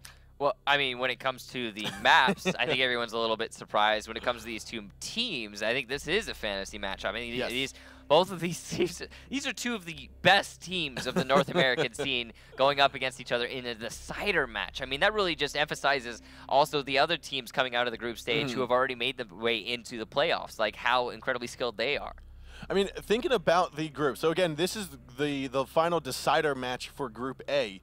In Group A, we started out with FlipSide and Omen, and then we had Continuum and Excellence. Now, thinking of these 4 teams in Group A, would we have said Excellence is going to be first? No. And then FlipSid and Continuum No. will be duking it out for No. second and third place? No. I don't think many people would have thought that. Everyone would be like, Continuum or FlipSid is going to be first seed. Yep. And then Excellence and the other one is going to duke it out for second Excellence seed. and Omen, yeah. Or, no, not Excellence and Omen. Excellence or FlipSid yeah. or Continuum. Yeah, Whoever's not first. I mean, what we have here is just insane. But that also, again, it really emphasizes the skill of Excellence, managing to push their way past all of these teams to make their way into that first seed. That was impressive. That was very impressive by them. Definitely was, and we know that Excellence was able to beat both of these teams. They started out beating Continuum during week 1. Week 3, they came in hard and beat out FlipSid. So, like, what we're seeing here is, like, yes, we've seen Excellence perform well against both of these teams, but another thing you can take away is these two teams, you can see how strong and how powerful they are. And just, you don't even need to know what Excellence did. You just need to know that Excellence beat them, and you're already like, okay, Excellence deserves my respect. There they go. Right, and they weren't really a team that everyone was like, oh, this is the squad, guys. They placed 6th, I believe. Last season. And they're gonna be the ones who are gonna push forward and make their way to the playoffs. But they certainly did very impressively at that. But ladies and gentlemen, we are FlipSid versus Continuum here. We're going to be getting back underway in just a couple moments. We have everybody in the lobby, and we're loading on into the map. And it is overtime on Coastline.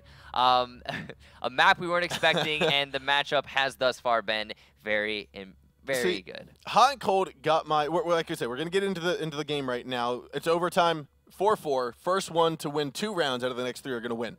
When we had this interview earlier with Hot and Cold, and he said that there's going to be surprises, I thought, okay, maybe we'll get some Skyscraper, possibly some Bank. What I really thought was going to be operator choices. So let's head on into the game and see those operator choices as we have Continuum on defense, FlipSid on attack. But speaking of operator choices, FlipSid's the team that brought in Blitz during Season 1. FlipSid's also the team that tends to go different bomb sites on different maps. And we're seeing that here. But we aren't necessarily seeing the different operator choices. FlipSid deviates. They deviate, but not extremely. They're not Nox level. Hey, let's go over here. They are. They have a little bit of a they just kind of swerve to a little bit to the right or to the left of each and every map, bomb site, or as you said, operator selection. And I think that goes to show when they look for players that join their team. Like they had to fill spots for Adam and Chala.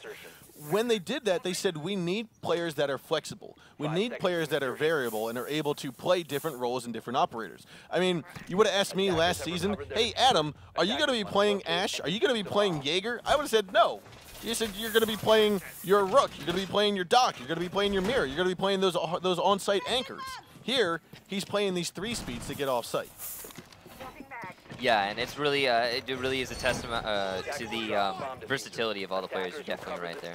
Now, how will FlipSid address this bomb site? Now, the last time they went here, it was to attack from a VIP lounge, and they were unsuccessful. One of the times they were successful was when they tried to attack from the south side, but they've also had, they've had mixed results there. I mean, it's going to be interesting how FlipSid chooses to attack this round. There it is. Chala's going to get up on this balcony yet again. So this jump puzzle, this allows you to get onto the roof, where you can drop down onto the balcony outside of the window, where you can pressure quite a lot onto the bomb sites. Get a without nice, being overexposed by repellent. Yeah, it's a lot safer. Also, it gives you much more versatility, I think, honestly. You can get better angles. Now, we do have 3 members from CTM inside of that theater, which we've seen previously. And I talked about this earlier, but this is when we saw Oh! Adam! Look at that, baby! Getting that headshot through the Lamborghini doorway in the lobby. That's gonna be bye-bye Jarvis. No big deal. No big deal. NBD.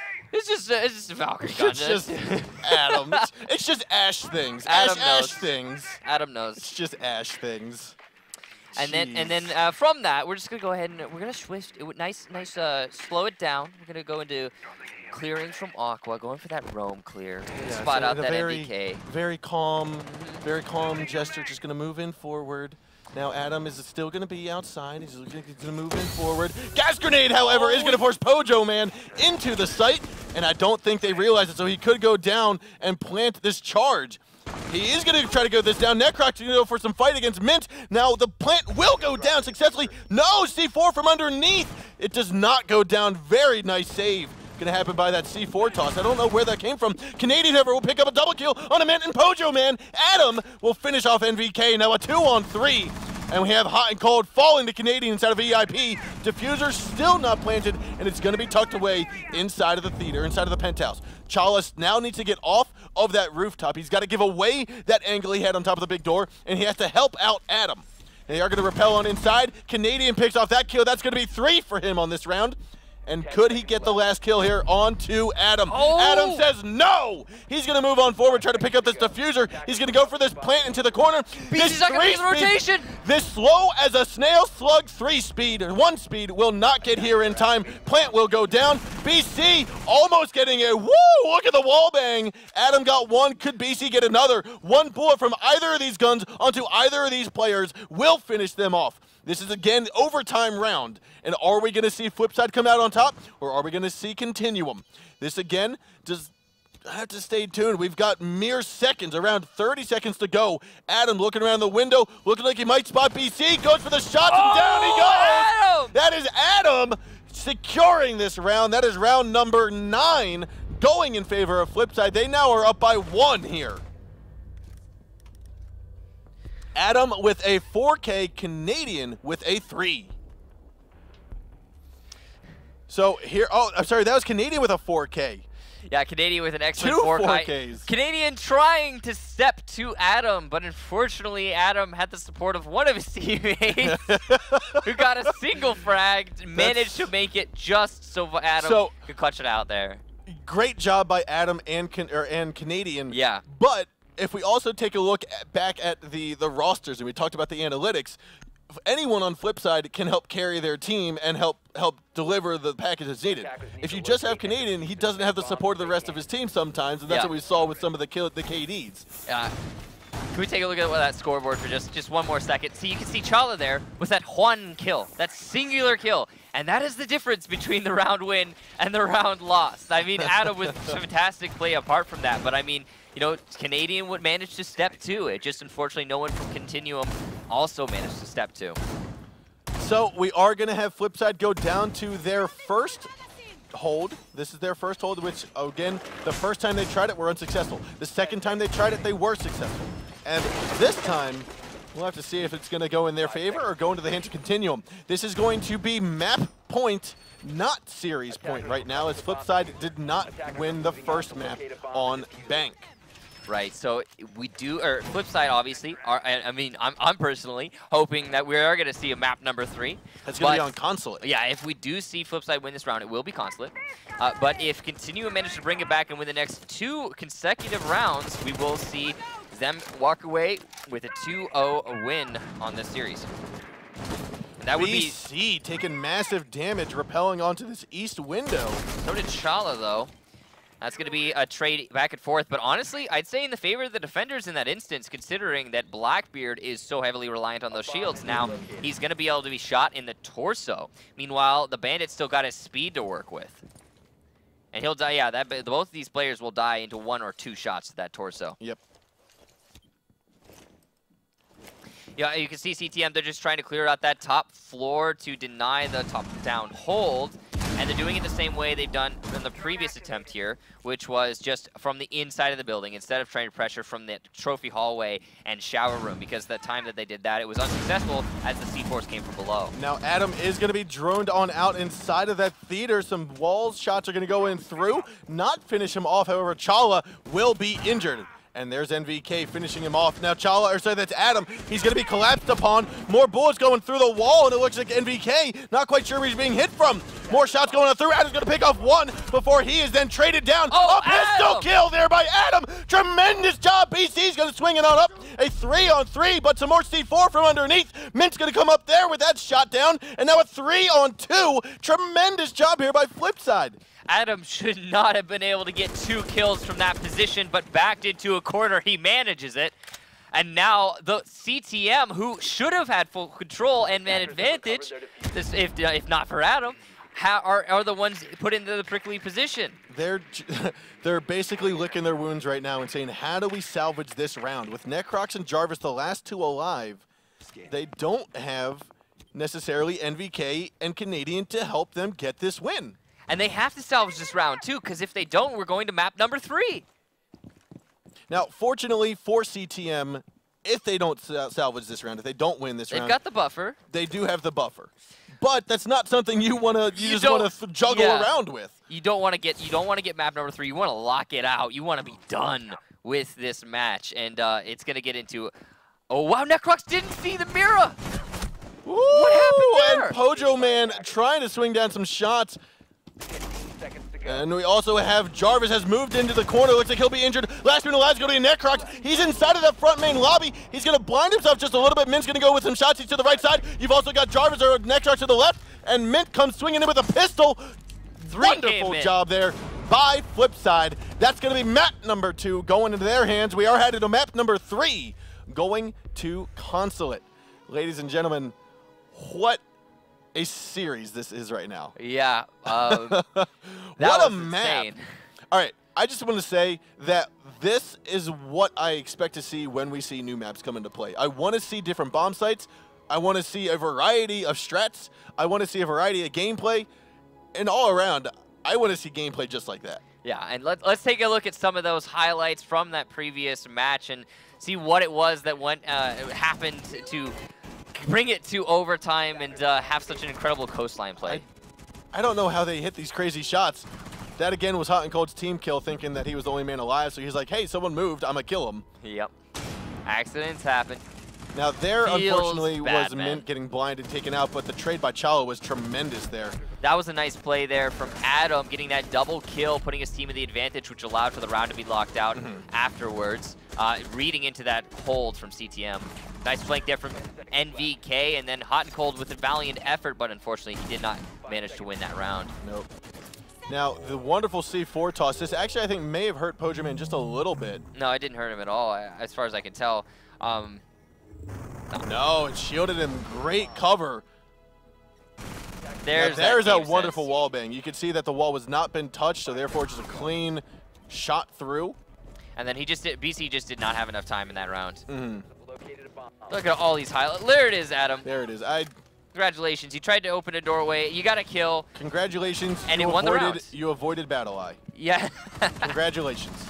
Wow. But yeah, because of that, if it weren't for that, you could imagine that CTM might have actually won that round as Canadian stepped 2 with that 4K. What if the Valkyrie hadn't died earlier? You know, what if the Valkyrie had gotten that single kill that was necessary, but it didn't happen? Speculation, meculation. That was Adam there getting that 4K. So wonderful job there by FlipSid. We are going to head into map number 3, which is going to be played on Consulate. Again, this is the decider map for Group B. Excellence already secured the first seed.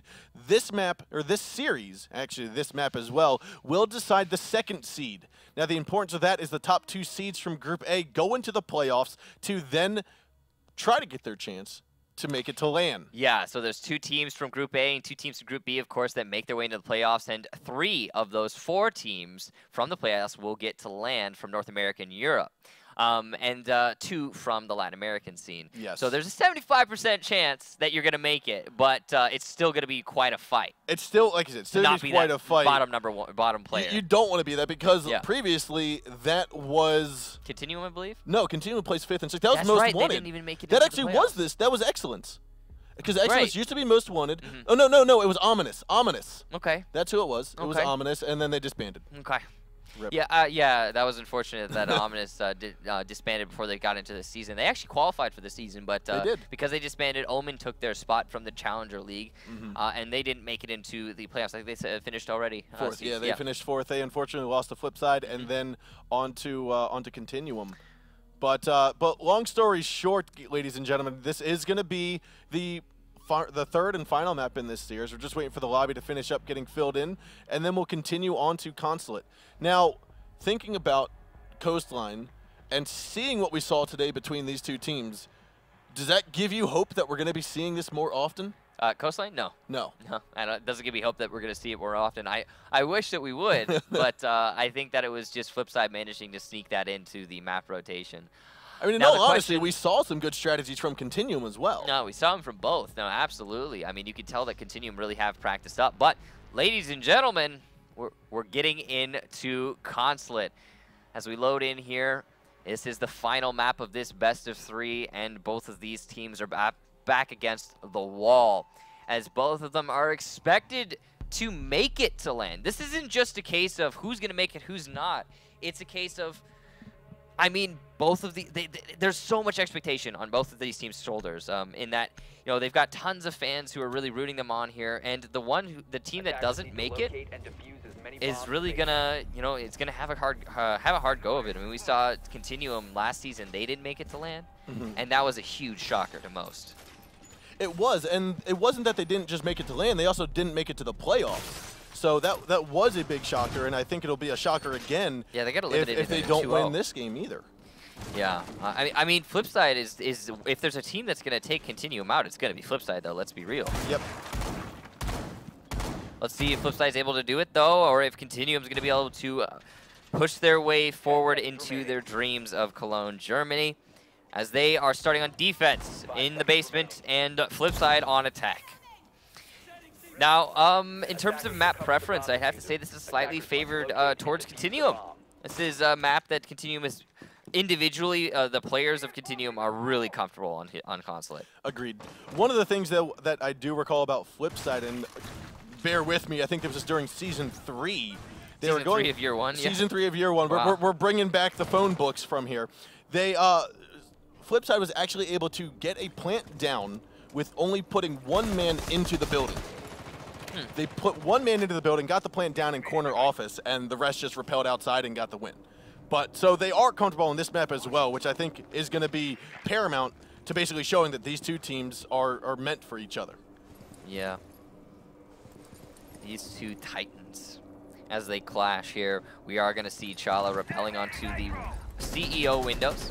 The Canadian's going to get a nice C4 onto hot and cold, and that's half of the breaching potential gone for FlipSid. That's a really good start there for Continuum. And you can see Continuum, FlipSid, they're just trying to start to clear out these roamers. There's no one on the top floor anymore. But FlipSid is being nice and patient with this, droning everything out as they do. Ooh. Adam with some nice push there into the yellow stairway is going to take out Jarvis. Adam has been a star dancing in the moonlight here in this matchup today. I want to take him to the ball with me one day. He's Yeah, got some great dance feet. I mean, you've seen, obviously, FlipSid have been droning so thoroughly for Adam, and it's allowing Adam to get these kills. But apart from that, he's got the skill to make it happen, and that is just great to see. Canadian doesn't have a C4 anymore, and because of that, he will be somewhat toothless as he holds from the site looking up. All he's going to be able to do is call out information here. Now teammates. there's only one C4 left. That's going to be BC, but he's going to stay inside of that security room, that middle office. What I'm not seeing yet, though, is I don't believe Garage has been opened up. Yeah, Pojo Man's taking it nice and slow here, being very patient. As they have cleared out the bandit, they haven't gotten the batteries yet. Because of that, there is a little bit of a wait as Chala moves his way to the yellow stairs doorway. Meanwhile, Adam has the Ash charge from above the garage wall and opened it up instead. A little bit safer than peeking Chala onto yellow stairs doorway. Especially with a shotgun in hand. So looks like we will have Garage get opened up. They got rid of the mirror window. Actually, no, they didn't. Well, they got rid of it, but got rid of it, but it wasn't destroyed, we'll say. So it's still going to cause a little bit of chaos when they have to get inside. But only 20 seconds, though. There are, and there's going to still be 4 attackers and 2 gas grenades left to go. Now we have the shotgun coming out from Necrox onto Mint. That will be taking out the Twitch. Now last gas grenade is going to get tossed on out. Chala's going to be spotted. Looks like Diffuser's going to be dropped on outside of Garage. Chala's going to snag one as Adam nags another. Now a 2-on-2. Still, a headshot there. Can he get the shot down? No! The We're going to see wire. CTM secure this round, which in all reality, with Jaeger right behind the white van, there was no chance that the attackers, that FlipSid was going to get that plant down. Adam's all like, tried so hard and got so far. Unfortunately, he was not able to push that into another 4K or even an ace. You know, that's what needs to happen at a Rainbow Six Siege after party, is a karaoke bar. Oh my gosh, it would be fantastic. Yo, I'm going to push for that after Gamescom. It's happening. It's happening. Now you really don't want to make it to land, FlipSid or Continuum. Now you don't. I'm just messing. I'm just messing. All right, we're gonna see FlipSid. They're gonna be going down into the basement, and that's similar to what Continuum just did. A nice defense there from Continuum, by the way, starting things off really nice with that C4. That well played to Canadian on that roam game. We are seeing FlipSid adopting more of the Latin American strategy here. Gonna be putting that Mira window in the bathroom. Probably going to be playing a castle as well. Yep, there is a castle putting down those barricades. And that is going to be indicative of, hey, let's hold the bathroom and the piano room at the same time for as long as we possibly can. And this is just an attempt to maintain that vertical control so that Continuum has a lot more pressure to push into garage exclusively, and when you're pushing into garage exclusively, it's actually really difficult to make that push happen when you've got to deal with the disruption of the smoke, as well as just C4s. Yeah, and they're basically, by holding onto this top floor, mitigating the use of Buck, which is Jarvis, and also mitigating the use of Hibana to open up those drop hatches. So that right there, they're trying to take out 40% of the attacking squad. 60 if you want to include Sledge. I mean, rendering their utility pretty much useless, yeah, absolutely. I mean, especially Buck and Sledge, yeah. Hibana can still kind of help the team. Once you get the garage wall open, you can help by opening up that mirror window that's probably going to be deep in the site. Although I actually don't know if it is. I can't quite tell. But regardless, I mean, you know, they're still going to have their guns. So Mint going to be tucked around inside a piano here between the two windows. Now, Jarvis is going to be peeking back and forth. BC, however, looking like he's going to possibly go to connector windows. Or, no, there's going to the middle window. Look to the bathroom window. You can see Mint there playing very aggressively on this piano windows. And Jarvis just trying to contend him from the cement wall. Now it looks as though Mint and BC are going to go head-to-head. It looks like NVK, however, going to be tagged down here momentarily. Lots of damage being done to him without doing too much to anyone here on FlipSid. We are seeing Mint being challenged on from BC, and he will come out. BC will come out on top there in that engagement, as we saw Mint try to get the C4 unsuccessfully. Now CTM, wow, a nice peek up there from Adam onto MVK. CTM have partial top floor control, but not really, as Hot and Cold is still in the bathrooms. With a minute to go, they need to get rid of him. Now Nade's going to come on in. Necrox going to try to go for this rush, but it looks as though we're going to see a drop. And that is CTM now taking advantage of this top floor. Necrox will get that kill into Adam after he came on back downstairs to the pipes. They do need to watch for their flanks, though. I don't think anyone's watching Visa, so you do have the potential for someone to move on over. Chala takes massive damage as he goes for the shots, but downs Canadian, and then is traded up by BC. He did manage to take out one of BC's lives, though. That's one of 3. And then he also lit him up. Now here we have CTM with 3 attackers. However, 2 are drastically hurt against 2 full-breaded FlipSid defenders. Oh, but the diffuser is going down. C4 tries to get tossed out, but misses its target. And that's going to be very unwelcomed here by FlipSid. He tags one down. Looks as though will Pojerman get another. Necrox is going to have to play the waiting game. He's got to play the peek game. Say, is he going for the diffuser? But now this is going to be in the hands here of Jarvis. He's got the angle from above. However, Necrox has been tagged down. Now they will need to toss a C4 up if they can or get a gas grenade out. Jarvis going to feel a couple bullets into his feet, but that's just going to push him off just for a moment as they go over the bush. Will this go? The long arm of the law. It looks like it will happen here. Hot and Cold will snag this down. Wonderful job there. And that's going to be FlipSid securing round 2. What a round there. Wow, okay, so that should have been through and through a Continuum round as soon as the defuse went down, but because Necrox was so lit outside, unfortunately he got down in 1 shot, and then Jarvis was too preoccupied with the Mira. The smoke was allowed to long arm from the far end of the front of White Van. Oh my gosh, these rounds are too close to count. 1-1 now, as it feels like it's been an eternity on Consulate, as these rounds have come down to the last second every time. And it's neck and neck. It is neck and neck. We are going to see the IQ play come out, which has been a very common pick by many teams here on Consulate, due to the fact that we see a lot of Valkyrie cameras getting tossed outside. Yeah, no, we absolutely, and almost every time there's a Valkyrie cam outside, so it stands to reason you're going to see IQ come out at some point.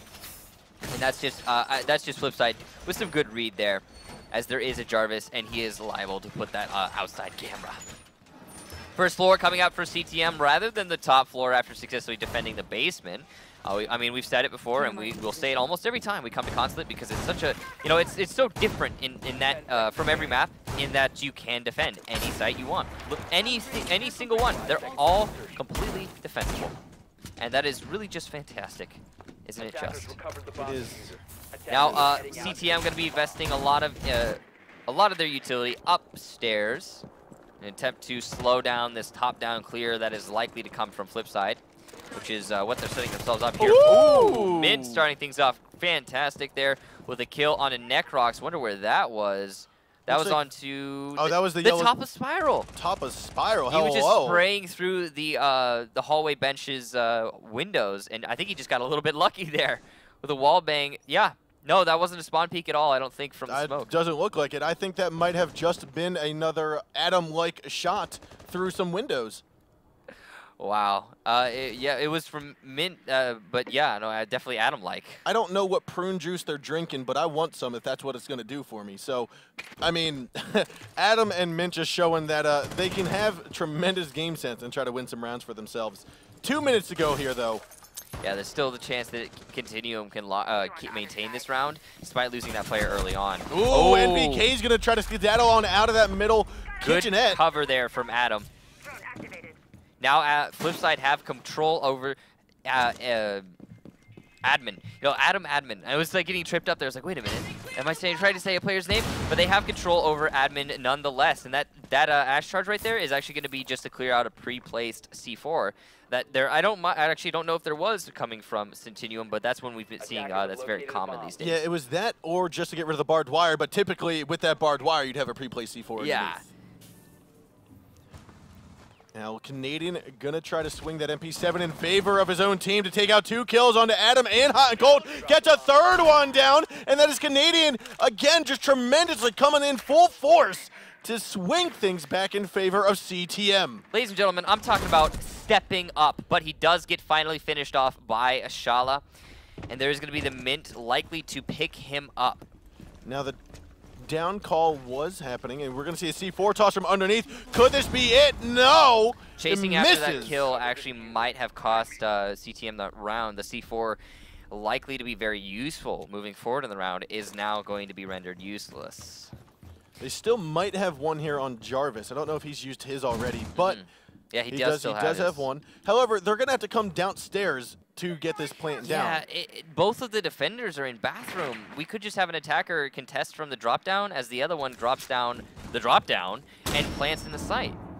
And that's likely what we're going to see. Chala's going to stay on this drop down. We're going to see Mint go for the defuse plant. Yep, and here it is. Now the toss might try to come on out here. They hear the toss. Chala's going to go for the he goes for the shot. Dags one down, and we are going to see BC skedaddle back into the bathroom now. He's got to go through the hallway. He's got to go for the pre-fire up top. And he knows he has to go for the shot, but it looks like it won't happen. No, he tags one. Can he get the shot there on the Mint? Mint's going to the play. Can he get the shot? Oh, Mint! What are you doing? Being so crazy! And that's going to be FlipSid securing round 3.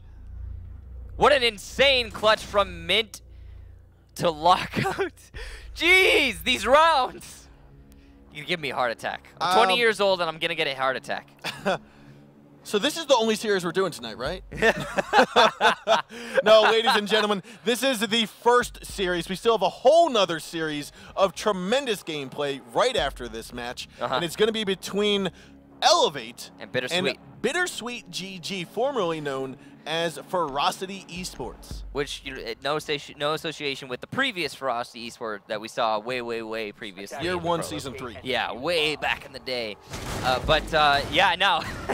With that last round, FlipSid managed to push themselves into a 2-1 lead, a slim lead, but in this matchup, just definitely a monumental lead regardless. So that round should have been through and through FlipSid's. I mean, let's be honest, they cleared out the top. It should have been FlipSid's. Yeah, but Canadian, and then after Canadian at the same time, we did see a good comeback there for FlipSid. I'm so curious as to how Chala, who was I think Chala was Blackbeard, yes, was looking down through the drop hatch, lost that fight against Mira. He downed the Valkyrie, or finished off the Valkyrie, whatever it may have been. But well, Mint got the kill into the Valkyrie too. He got the fake out on the diffuser. Yeah, that's what it was. So still, I feel like Mira should have died to Blackbeard. I don't. No, see... you're absolutely right. I feel the same way about that. But I was just, I guess, some good jiggle peeking.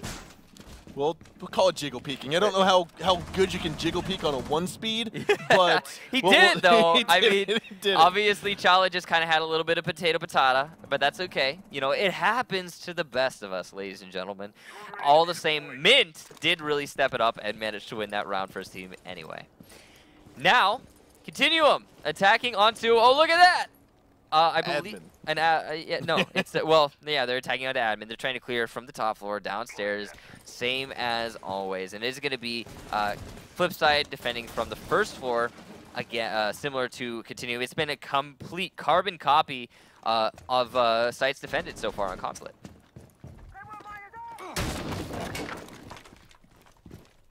So CTM working their way. We're watching Jarvis now trying to drone in out from Printer. Moving on towards the middle hallway. Pojo Man, he will be topside inside a corner office. Now he's looking to see if someone's going to be pushing into that projector room, that middle side room by the balcony on the south end of the map. That's actually where we see hot and cold right now. Now what FlipSid is doing, they have a 3-1-1 split, which is basically Mint's going to be downstairs in the basement. We've got hot and cold main corridor, main bathroom, main floor, and we have Pojo, Adam, and Chala all topside.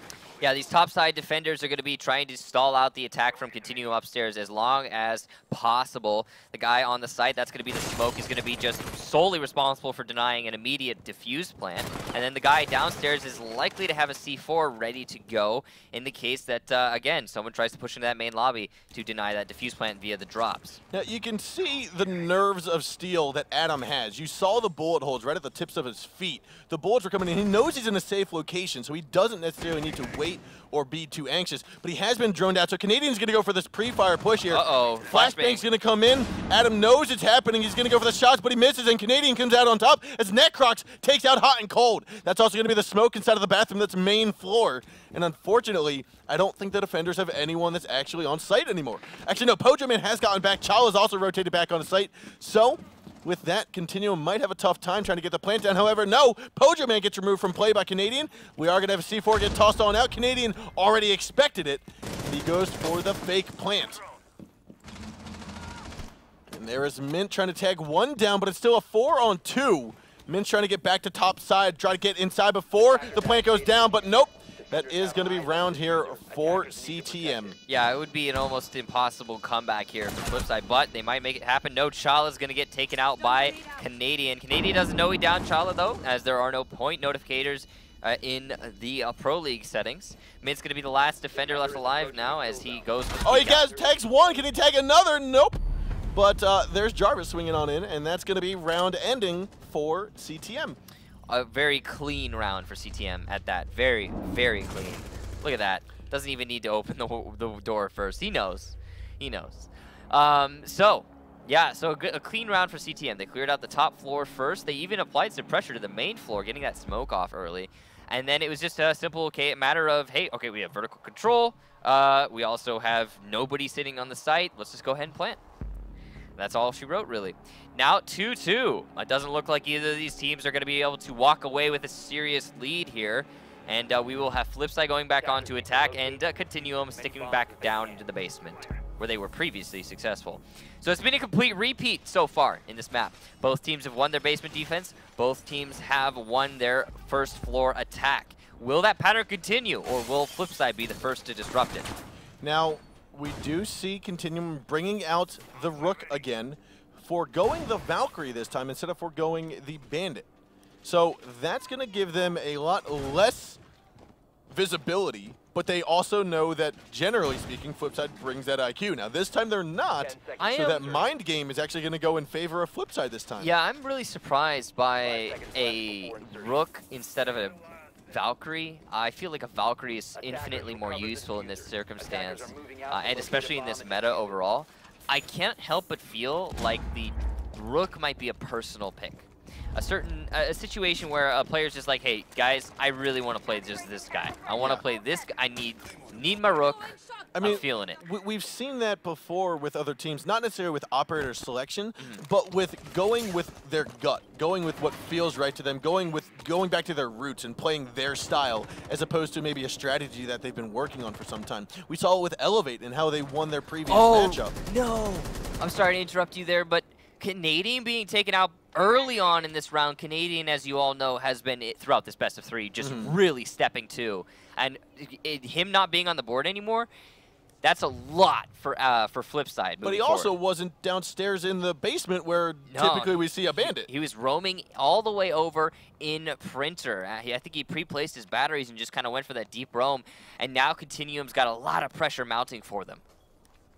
That's going to be difficult for them to make this hold happen without him, as he is, again, he's not only in this particular map, but just overall he's been playing really well. So let's talk about this for a split second. If you're going to put a single mirror on the garage and have no one play it, what is the use of that mirror window? Maybe just for prompt, just for like, hey, they're going to be opening up the window, the wall, guys. It's happening. There's also, I mean, there's other ways you could use the mirror. If you put it at like crouch level in the middle panel, you can use impact grenades. You can throw it through an open mirror window and deny it a thatch, or sorry, a thermite. You can just destroy the thermite. But I mean, that's not what those are going to be used for. Clearly, I mean, I'm not sure what the plan is with the mirror window. I think it must just be for information gathering. Now we are going to have Adam get rid of the bandit batteries. And I would not actually, I would not get that mirror window. I would say, let's use the thermite to open up the, oh, don't do it, Adam. No. I saw you. You were waiting for it. Chala, however, will finish off Necrox. That's going to be smoke down. Now it's a 5-on-3, still 60 seconds to go. Garage has been opened up. NVK is going to rotate back to site from Visa. And Adam going to work his way. He still needs to clear out the circle stairs. Where did Adam take damage from just now? What was that? The wall from connector. Oh, no, it was from the hole there. It was a drop down. The drop down hole, the wall was opened up. Huh. Yeah, we are going to see FlipSide now with a significant man advantage, but only 30 seconds left to go. Continuing with 3 men left, they just need to hold. And they have 2 3-armors at their feet, which could do very large amounts of damage here for Continuum. Now Hot and Cold is going to be most likely dropping through the hatch. Could he see the feet of BC? He doesn't. BC's going to hop on top of the boxes. Oh, what? Save. There he goes. Finally sees him. Going to force him back into the kitchen. 10 seconds left to go. Plant needs to go down by Pojo Man. Looks like it will, and that's going to be inside a garage. And there's going to be some shots coming out. Chala tags onto 1. Jarvis tags on 3 kills. 2 kills on the Chala and Pojo. But it looks like Hot and Cold comes out on top with that bearing 9 to finish out Jarvis. And we are going to have round 5 go into the favor of FlipSide. And apparently Mint doesn't even know what that was. It was he's talking about his potatoes that he was firing off towards MVK earlier. Ah, okay. Yeah, it was pretty bad. But that's okay. He came out on top. He still won the fight somehow. And clearly Jarvis was not the problem child in that engagement, as he was the only one to bring in kills for his team, I believe, there. Whatever the case be, now FlipSide, they have, ladies and gentlemen, upset the cookie cutter that we've been seeing throughout this map so far. They are the first to win their attack of the basement.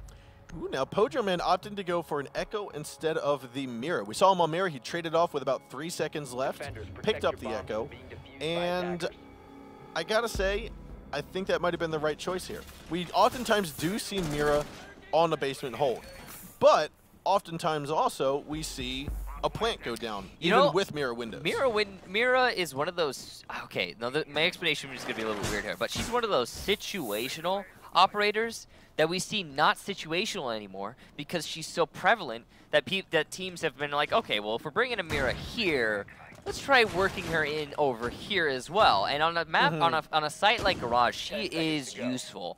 Don't knock her usefulness on Garage, but you can also achieve the same thing that you could achieve with a mirror window with an Echo drone. I think a lot of times people, with Mira in particular, they try to force her. They try to make her fit. Yeah, they really do. While you can make her fit, it's sometimes not always the smoothest puzzle piece to put in that position. Right. With this Echo drone, they're going to be able to stop the defuse plan at the front of White Car just as easily, actually even more efficiently than they could with mirror windows. Because mirror windows, they only offer you a line of sight, right? And that line of sight doesn't have infinite possibilities in terms of what it can see. You still can't see the front of White. With the Echo drone, you can still stop that diffuse plan in front of White easily. And you're not exposing yourself whatsoever because even with a mirror window, you have to peek something. So I think bringing the Echo here is probably the right call for FlipSid. And if they manage to win this round, that's going to put them on match point, series point, playoff point, land point, etc., etc. We will not see. Not land point, just playoff. Land point in that land possibility point. You know, just trying to rack up the suspense here, because we could see some Continuum not make it to another land, and that would be huge. This drop down not being reinforced here for FlipSid is going to mean that Jarvis is going to be able to open it up without any real breaching potential here. I feel like Mint just decided to have that be baited out, because he's right above it looking. You can see just a very tight angle. All he's doing right now is just trying to wait for some color change to happen. Then he'll go for a larger peek. Or his teammates to make out the call that, hey, Jarvis is opening up above us right now. You can drop. Will it come out, or will Mint wait? He's going to continue to wait. This is a very patient Mint. This is actually probably going to be pretty good, because we've seen this late roam be very, very successful in previous matches in the Pro League. Now Chala is going to be inside of that main corridor right by the side office. Mint just needs to... This is going to be up to Mint, basically. He needs to get perfect timing, but Necrox is also in the perfect position to get the trade. Yeah, as soon as Mint drops, if he drops at the wrong moment, Necrox is going to be ready to receive him. He doesn't see it just yet. Jarvis evading the little crevice that Mint is looking through right now. This is good, though. I think the fact that Mint hasn't dropped yet, oh no, that's going to give his position away. He's sprinting across this room now, and the attackers will know. But he had the angle. The plant will go down there by Canadian. Now Jarvis is going to be taken out of commission here by Mint, and it looks as though he's spotted the diffuser. He knows where it is. BC tags 1 kill there in the hot and cold. A 4-on-4 is going to ensue, but there's only 35 seconds here for FlipSid. They need to get these kills down, and unfortunately, it's not going to happen. As NVK takes out getting Adam a double Mojo. kill, getting a triple kill to finish out the round. It's now 3-3. Wow. So, as FlipSid steps up and wins their attack onto the basement, so too does Continuum. Constant trades here on the final map of this series. So, unfortunately, what we saw there was the Echo drone not being put to adequate use. Nope. Not being able to stomp that diffuser plant, and because of that, I guess there really wasn't any serious contingency coming out from Continuum. Yeah, I think, like... Or sorry, from FlipSid. We were watching Mint top floor. He was the mute. You saw him just dash over to that corner office drop hatch, and I think that was because they called out, oh snap, I used all my yokais, now they're going for the plant. Yeah, he was You have trying to get over there and cover that secondary angle. Yeah, he was trying to stop the plant, and you have to imagine if he had been a 3-speed, it might have been possible for him to actually make it in time, but he didn't, unfortunately. And for FlipSid, that is. And now, they are going to be going on to an attack of Continuum's first floor. Oh no, sorry, basement, excuse me. That's right, they were unsuccessful in the basement. I'm thinking constant rotations here, but no. Because Continuum was unsuccessful in their defense of the basement on the previous round they were on defense, they are going to get to go down here again. Now, this is reminiscent of Season 1 and 2 meta on Consulate. I remember when everyone was like, basement, basement, basement, basement, basement, basement. This is where we want to go. And nobody really liked the top floor. Nobody really liked the first floor.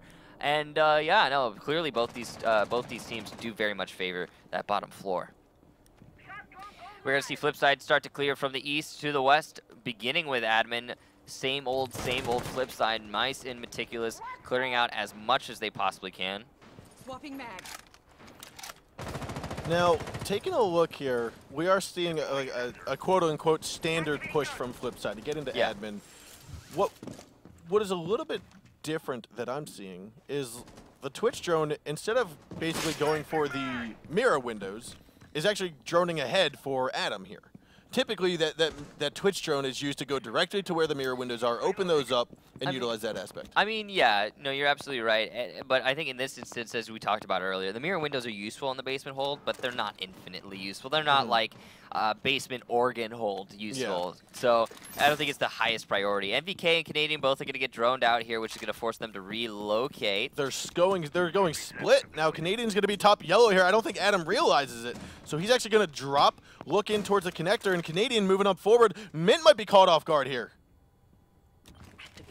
Yeah, no, I don't think the attackers are aware of they don't know this pulse. Canadian, all he has to do is just turn to the right side, look for, oh, Kachala, thinking that it's all clear, says, oh, nope, but a good trade there by Adam to finish him off before too much damage could be wreaked on here by Continuum. That's good play there by Adam, managing to get that trade. You're absolutely right. I mean, if he hadn't, it really could have, Canadian could have drawn that out for much, much longer. All the same, that's a Blackbeard gone, and with only 1 minute to go, the garage has not been opened up. FlipSid, they need to start opening up, or start establishing these avenues into the site. Here it comes. And here we go. Looks as though Pokerman will make sure that it's all clear. I like that fake out that FlipSid tried to go for it there, tried to bait the bandit into attempting to stop the thermite charge before opening up above him, because it could have been a kill, but because Jarvis didn't fall for the bait, it wasn't. Yep, now the garage will get opened up. NVK is still roaming above, though. He just took a little bit of damage, though, and so I wonder if we're going to have a little bit of engagement here between Adam and NVK. They are working their way down. Adam saying, no, I cannot wait any longer. We need to push on down. He got droned out again, but Adam, he will actually try to re-engage this. Oh, MVK's going to go back down. Adam wasting a lot of time here. 20 seconds. No time to waste. 15 seconds ago now. Hot and Cold's going to be inside of the west corridor. He's looking on through. Pokerman picks up that kill to Jarvis. He's got to move forward now. NVK is going to finish off Mint here, and now he's going to swing back over. Tags a double kill. NVK, he's feeling at home here. He's going to go for the 3K, going in more towards Hot and Cold on the yellow stairs. Pokerman eats the C4, and however, we will see round go to CTM after the diffuser had not been planted, and FlipSid, unfortunately, in this 1v1, was not able to secure it. So much happening all over the place. We had a fantastic roam game to start things off with Canadian on those yellow stairs, really backing himself into a corner, but one that was not droned out. Then MVK with the late roam managed to put in tremendous work and stalled out the round just enough for BC to come in with a clutch C4 from the back of White Van and deny that diffuser plant. What a round from Continuum. NVK, year one, season one, was on a team called Team Mythic, correct? I think so. Yeah, he was on a... I think it might have been Mythic. He wasn't playing year one, season one because he wasn't old enough, I think. No, okay, whatever the case, he was on a team called Kingdom Esports during season 2, and I remember that. I remember Consulate was a map that we never wanted to play NVK on because he is very, very fluid with lurking in this map and roaming around. Yeah, you're absolutely right. And that's exactly what we just saw. Yeah. I mean, we even saw him go back to site when it was him and the Pulse. I think that was Canadian. When both of them got spotted out, Canadian went up top, NVK went back downstairs, and the next thing you know, NVK's back upstairs. So he is very fluid and knows the navigational routes through this map like the back of his hand. And that's what he's bringing to the team here today. I've talked to him personally, and I can attest to that. He really is. He does very much like this map. He's comfortable here. I mean, similar to Canadian and a lot of the other. Again, I talked about this earlier. A lot of the Continuum players are really comfortable on Consulate. They really do like this map. However, it is match point, guys. Now, Continuum are looking to just finish this off and get this best of 3 in their bag and move themselves onto the playoffs.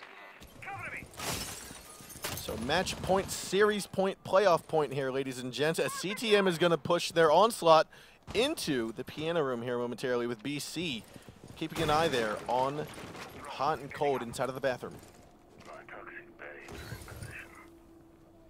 Hot and Cold could challenge this and get a nice easy kill, but unfortunately for him, there's a shield in front of BC's face, and he's not going to be able to. Now CTM are starting to apply this, mount this pressure onto Hot and Cold, who's playing inside the bathroom.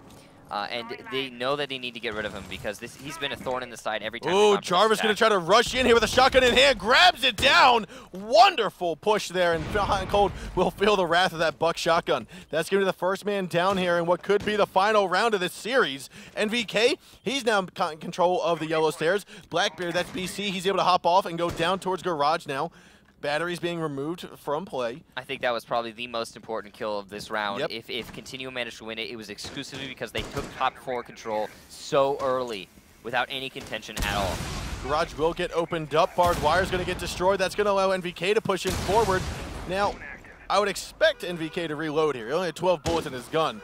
But again, Garage has been opened up. So he's actually going to pull out this SMG-11, forego the reloading of that L85, and drone out some more for his team. Now, right behind Black Car is going to be Chala. I don't think they realize it, so he's going to be right there. They don't know it. He's going to move on forward. Tag the kill down. That's also Diffuser that's been taken out of commission. Chala's going to snag onto one. Adam pushes up forward. He misses the target, but Chala's picks up a double one. That's going to be the one on the Blackbeard. Now, Wonderful job. 45 seconds to go. Adam and NVK both going to down each other. Chala picked up the kill. That's going to be counted as a 3K for him. Jarvis and Necrox, last two alive. One's getting through bathroom drop hatch. The other one's going to be outside a garage. A 4-on-2. However, Adam has not been picked up, and there are no plans to pick him up as he's too vulnerable. So it is going to be a 3-on-2 with Necrox finishing him off. Now we are going to see Mint still above. He could come around for a very nice flank. Jarvis going to toss out one grenade over the yellow rails. That's where Chala used to be. However, he's back in his black car seat, and now he's going to move back over as Jarvis goes down the yellow stairs. Poacher Man, he's going to snag one of the Necrox, and last man alive is going to be Jarvis. We are going to see this go to overtime unless something magical happens, in which case it's not. Chala picks up the 4K. That's going to be FlipSid securing round 8. We're going to overtime. The black car play from Chala was completely overlooked from Continuum. They didn't drone it out. They didn't bother to check. And because of that, aggressive play from Chala in the front of that black car and the 3K, 4K, was he managed to bring it back for his team. That should have just been a Continuum round outright. It should have been a Continuum round. And you can see here, neither of these teams, they absolutely refuse. Both of them refuse to be eliminated in the group stages. They are like, no, we will not. So we have 3 rounds now to determine who will take that second playoff seed spot from Group A. 3 rounds. The next team to win 2 out of the 3 rounds will move forward. The loser, unfortunately, the one to either secure 0 or 1 round in total, will unfortunately not make it to the playoffs and will sit out this Gamescom. This is a tense match. I mean, it's impossible to say who can really win, though, because they're so... Both of these teams are so evenly matched. It's actually kind of unprecedented. We don't often see such a close matchup between 2 Pro League teams. Usually one will have a slight edge based on this map or that map. But in this case, both of them have an even footing on all of the maps they've been to thus far, seemingly. I mean, we talked about it briefly in the interviews about mental preparedness, and one of the things about mental preparedness is also endurance, right? And being able to go 3 maps, being able to go overtime on almost all 3 maps. We just saw in the last round a slight oversight from Continuum that cost them an entire round, and that they didn't drone out the front of black car. And that might just be somebody missing their role, somebody missing their job that they needed to execute. And because of that, because they're fatigued. What we're going to see here most likely is Canadians spotting out who's repelled and who's going to be close, because NVK has his primed. He wants to go. He's going to jump. There it goes. He's going to look up top, grabs a shot on the Chala, grabs another one, but he misses the target. Poacher Man to get the clutch. And we are going to see the collapse and the trade happen. Now that is Blackbeard off of the windowsill, and that's going to allow some rotation from anyone top floor, but there is no one on the defensive squad there. If there is one player on the attacker's side that you want to be taking out early, it's either A, Thermite, or B, Blackbeard. And now that Blackbeard's gone, it means that there's actually going to be a lot more confidence in the Continuum defense. I'd say that, but they took out NVK. And I know he knows But they took out Chala, though. Chala's the top fragger for FlipSid, too. He is. But I'm more scared of NVK. I'm more scared of NVK on this map. However, I mean, understandable. NVK knew that that was a suicide mission. Yeah. He knew it was a suicide mission. Yeah. So that means CTM is more confident knowing, okay, you're going to take out 1, possibly 2, but you will go down. Well, the main thing, again, is that they took out Blackbeard. And when you have... Oh, the C4, it might come out here. No, he's not going to go for it. He's going to play this safe. Hot could be moving on forwards. Doesn't see him. Oh, and no. Good night. Jarvis, however, will be tagged down by Adam. Now Canadian going to pull out that heartbeat sensor, and we could have a roasted Mint here momentarily. Good night, Mint. Bye-bye. No, he missed it! And Adam comes swinging in, and that's going to be FlipSid with a 1-1 trade-off, or sorry, a 1-1 switcheroo. Now a 3-on-2, what should have been otherwise a 3-2 in favor of Continuum. Yeah, now it's just down to a BC and a Necrox on that Mira Smoke combo, and FlipSid haven't gotten the garage open quite yet. They're still a little bit worried about those roamers because so they haven't pushed into piano to get the floor open to get rid of the batteries. Looks like Twitch Drone will move in forward. Necrox realizing, hey, they got to open this up, don't they? Yeah, 25 seconds to go, and they actually need to make this push happen now. There's still 3 gas canisters. Now, I think the saving grace is going to be Adam. He needs to swing in here, and he's got the power to do so. He's going to put some pressure He's going to move into the side, go to the pre-fire. Oh, he gets it, and that's going to be Necrox. He's going to get the trade. A 1-on-2. Mint and Pojo going to go against Necrox here. Who's going to get the kill? Looks like Necrox will fall as Mint comes swinging in from behind, right where Adam previously came in forward, and that's going to be FlipSid securing the first round here of overtime. Only one more round for FlipSid to deny Continuum playoffs and thus land an overtime match point of the third map of this best of 3. I want to see something crazy happen here for Continuum with their operator choices. Like, I want a Blitz, I want a Monty, I want a Glass. Like, I just want something off the roof here that's just like a one-time pocket strat that you're just like, how is that ever going to work? I don't think CTM's going to be bringing something like that to the table. We would, but it'd be really cool. I'm on the same page as you. That'd be really nifty, but the stakes are way too high. And now this is. Let's get serious for a second. I mean, here. we thought the stakes are way too high, but we saw Coastline played. Let's get serious for a second here, though. In this situation, Continuum, the main thing that they need to do here is not get absorbed in the fact that if they lose this, they won't go to playoffs and they won't go to LAN. They need to keep their mental. Yeah, they need to play as Continuum. They need to be themselves and play to their strengths. And if they shut down, if they slow themselves down here, then they're going to lose. They need to be able to play freely. I wish we could have post-game interviews, even with the losers of a game, because I want to ask, did you ask yourself at any point in time, are we going to lose this? Yeah. And if the answer is yes, that's exactly why they lost it. You cannot have that doubt in your mind, and I honestly don't think any of these 10 players have a doubt in their mind that they're going to win. Yeah, and I think Continuum now, on their last ditch effort to put it into a 11th round on this best of 3 on this third map, are going to be attacking. They're going to be starting to clear out that roam game in the early seconds of this round. Now we are going to see some more drones going on forward. Yellow Stair is going to be droned out here momentarily. BC is going to be repelled on the south end of the map. I like the adaptation from FlipSid, not trying to hold that bathroom anymore. It was horribly unsuccessful for them the previous round that they tried to defend the basement. And the fact that they're not doing it now is really just like screams like, hey, we're not going to mess up again. Now, NVK is going to be on the yellow stairs here. We see him at the moment. We've seen him pressuring from here a lot lately. It's been good for his team thus far. This time he does have a full mag, and that's actually the fact that he didn't reload his gun earlier in the round did actually cost them, I think, that last lockout round. That garage will get opened up very early on in the round, but there's not going to be too much pressure, I think, being put on. Canadian's going to get both panel 1 and panel 3 open. Easy peasy. Nobody off the board for Continuum. It's looking good for them. They have 1 minute and 30 seconds left, and that's plenty of time. What needs to happen is Mint needs to rotate back over to the corner office when the time comes, because right now Pojo Man's looking to see, is that plant going to go down? He'll get his drone over there, potentially, and we'll see that Yokai possibly disorient and prevent some of the plant, but it's going to be up to Mint to stop it. Jarvis will tag the first kill there on Achala. That's Bandit being taken out of commission. That's not the nail in the coffin just yet. 60 seconds to go. NVK now going to swing on over. Looks for Mint. And I think he saw him. Mint's not realizing it. There's very heavy roam game from FlipSid right now. They don't have a lot to stop the defused plant. Canadian, if he gets rid of that drone, will be able to just simply plant. Here comes the drone now. They are going to bank it on this Yokai and will get destroyed. Pojo Man going to try to prevent it. And that's going to be one. Can he go for another? Oh, looks like Jarvis gets taken down by Adam on the roam game inside of the main lobby. Now he's going to look on over towards yellow stairs. NVK is going to move on down the stairs here as well towards yellow.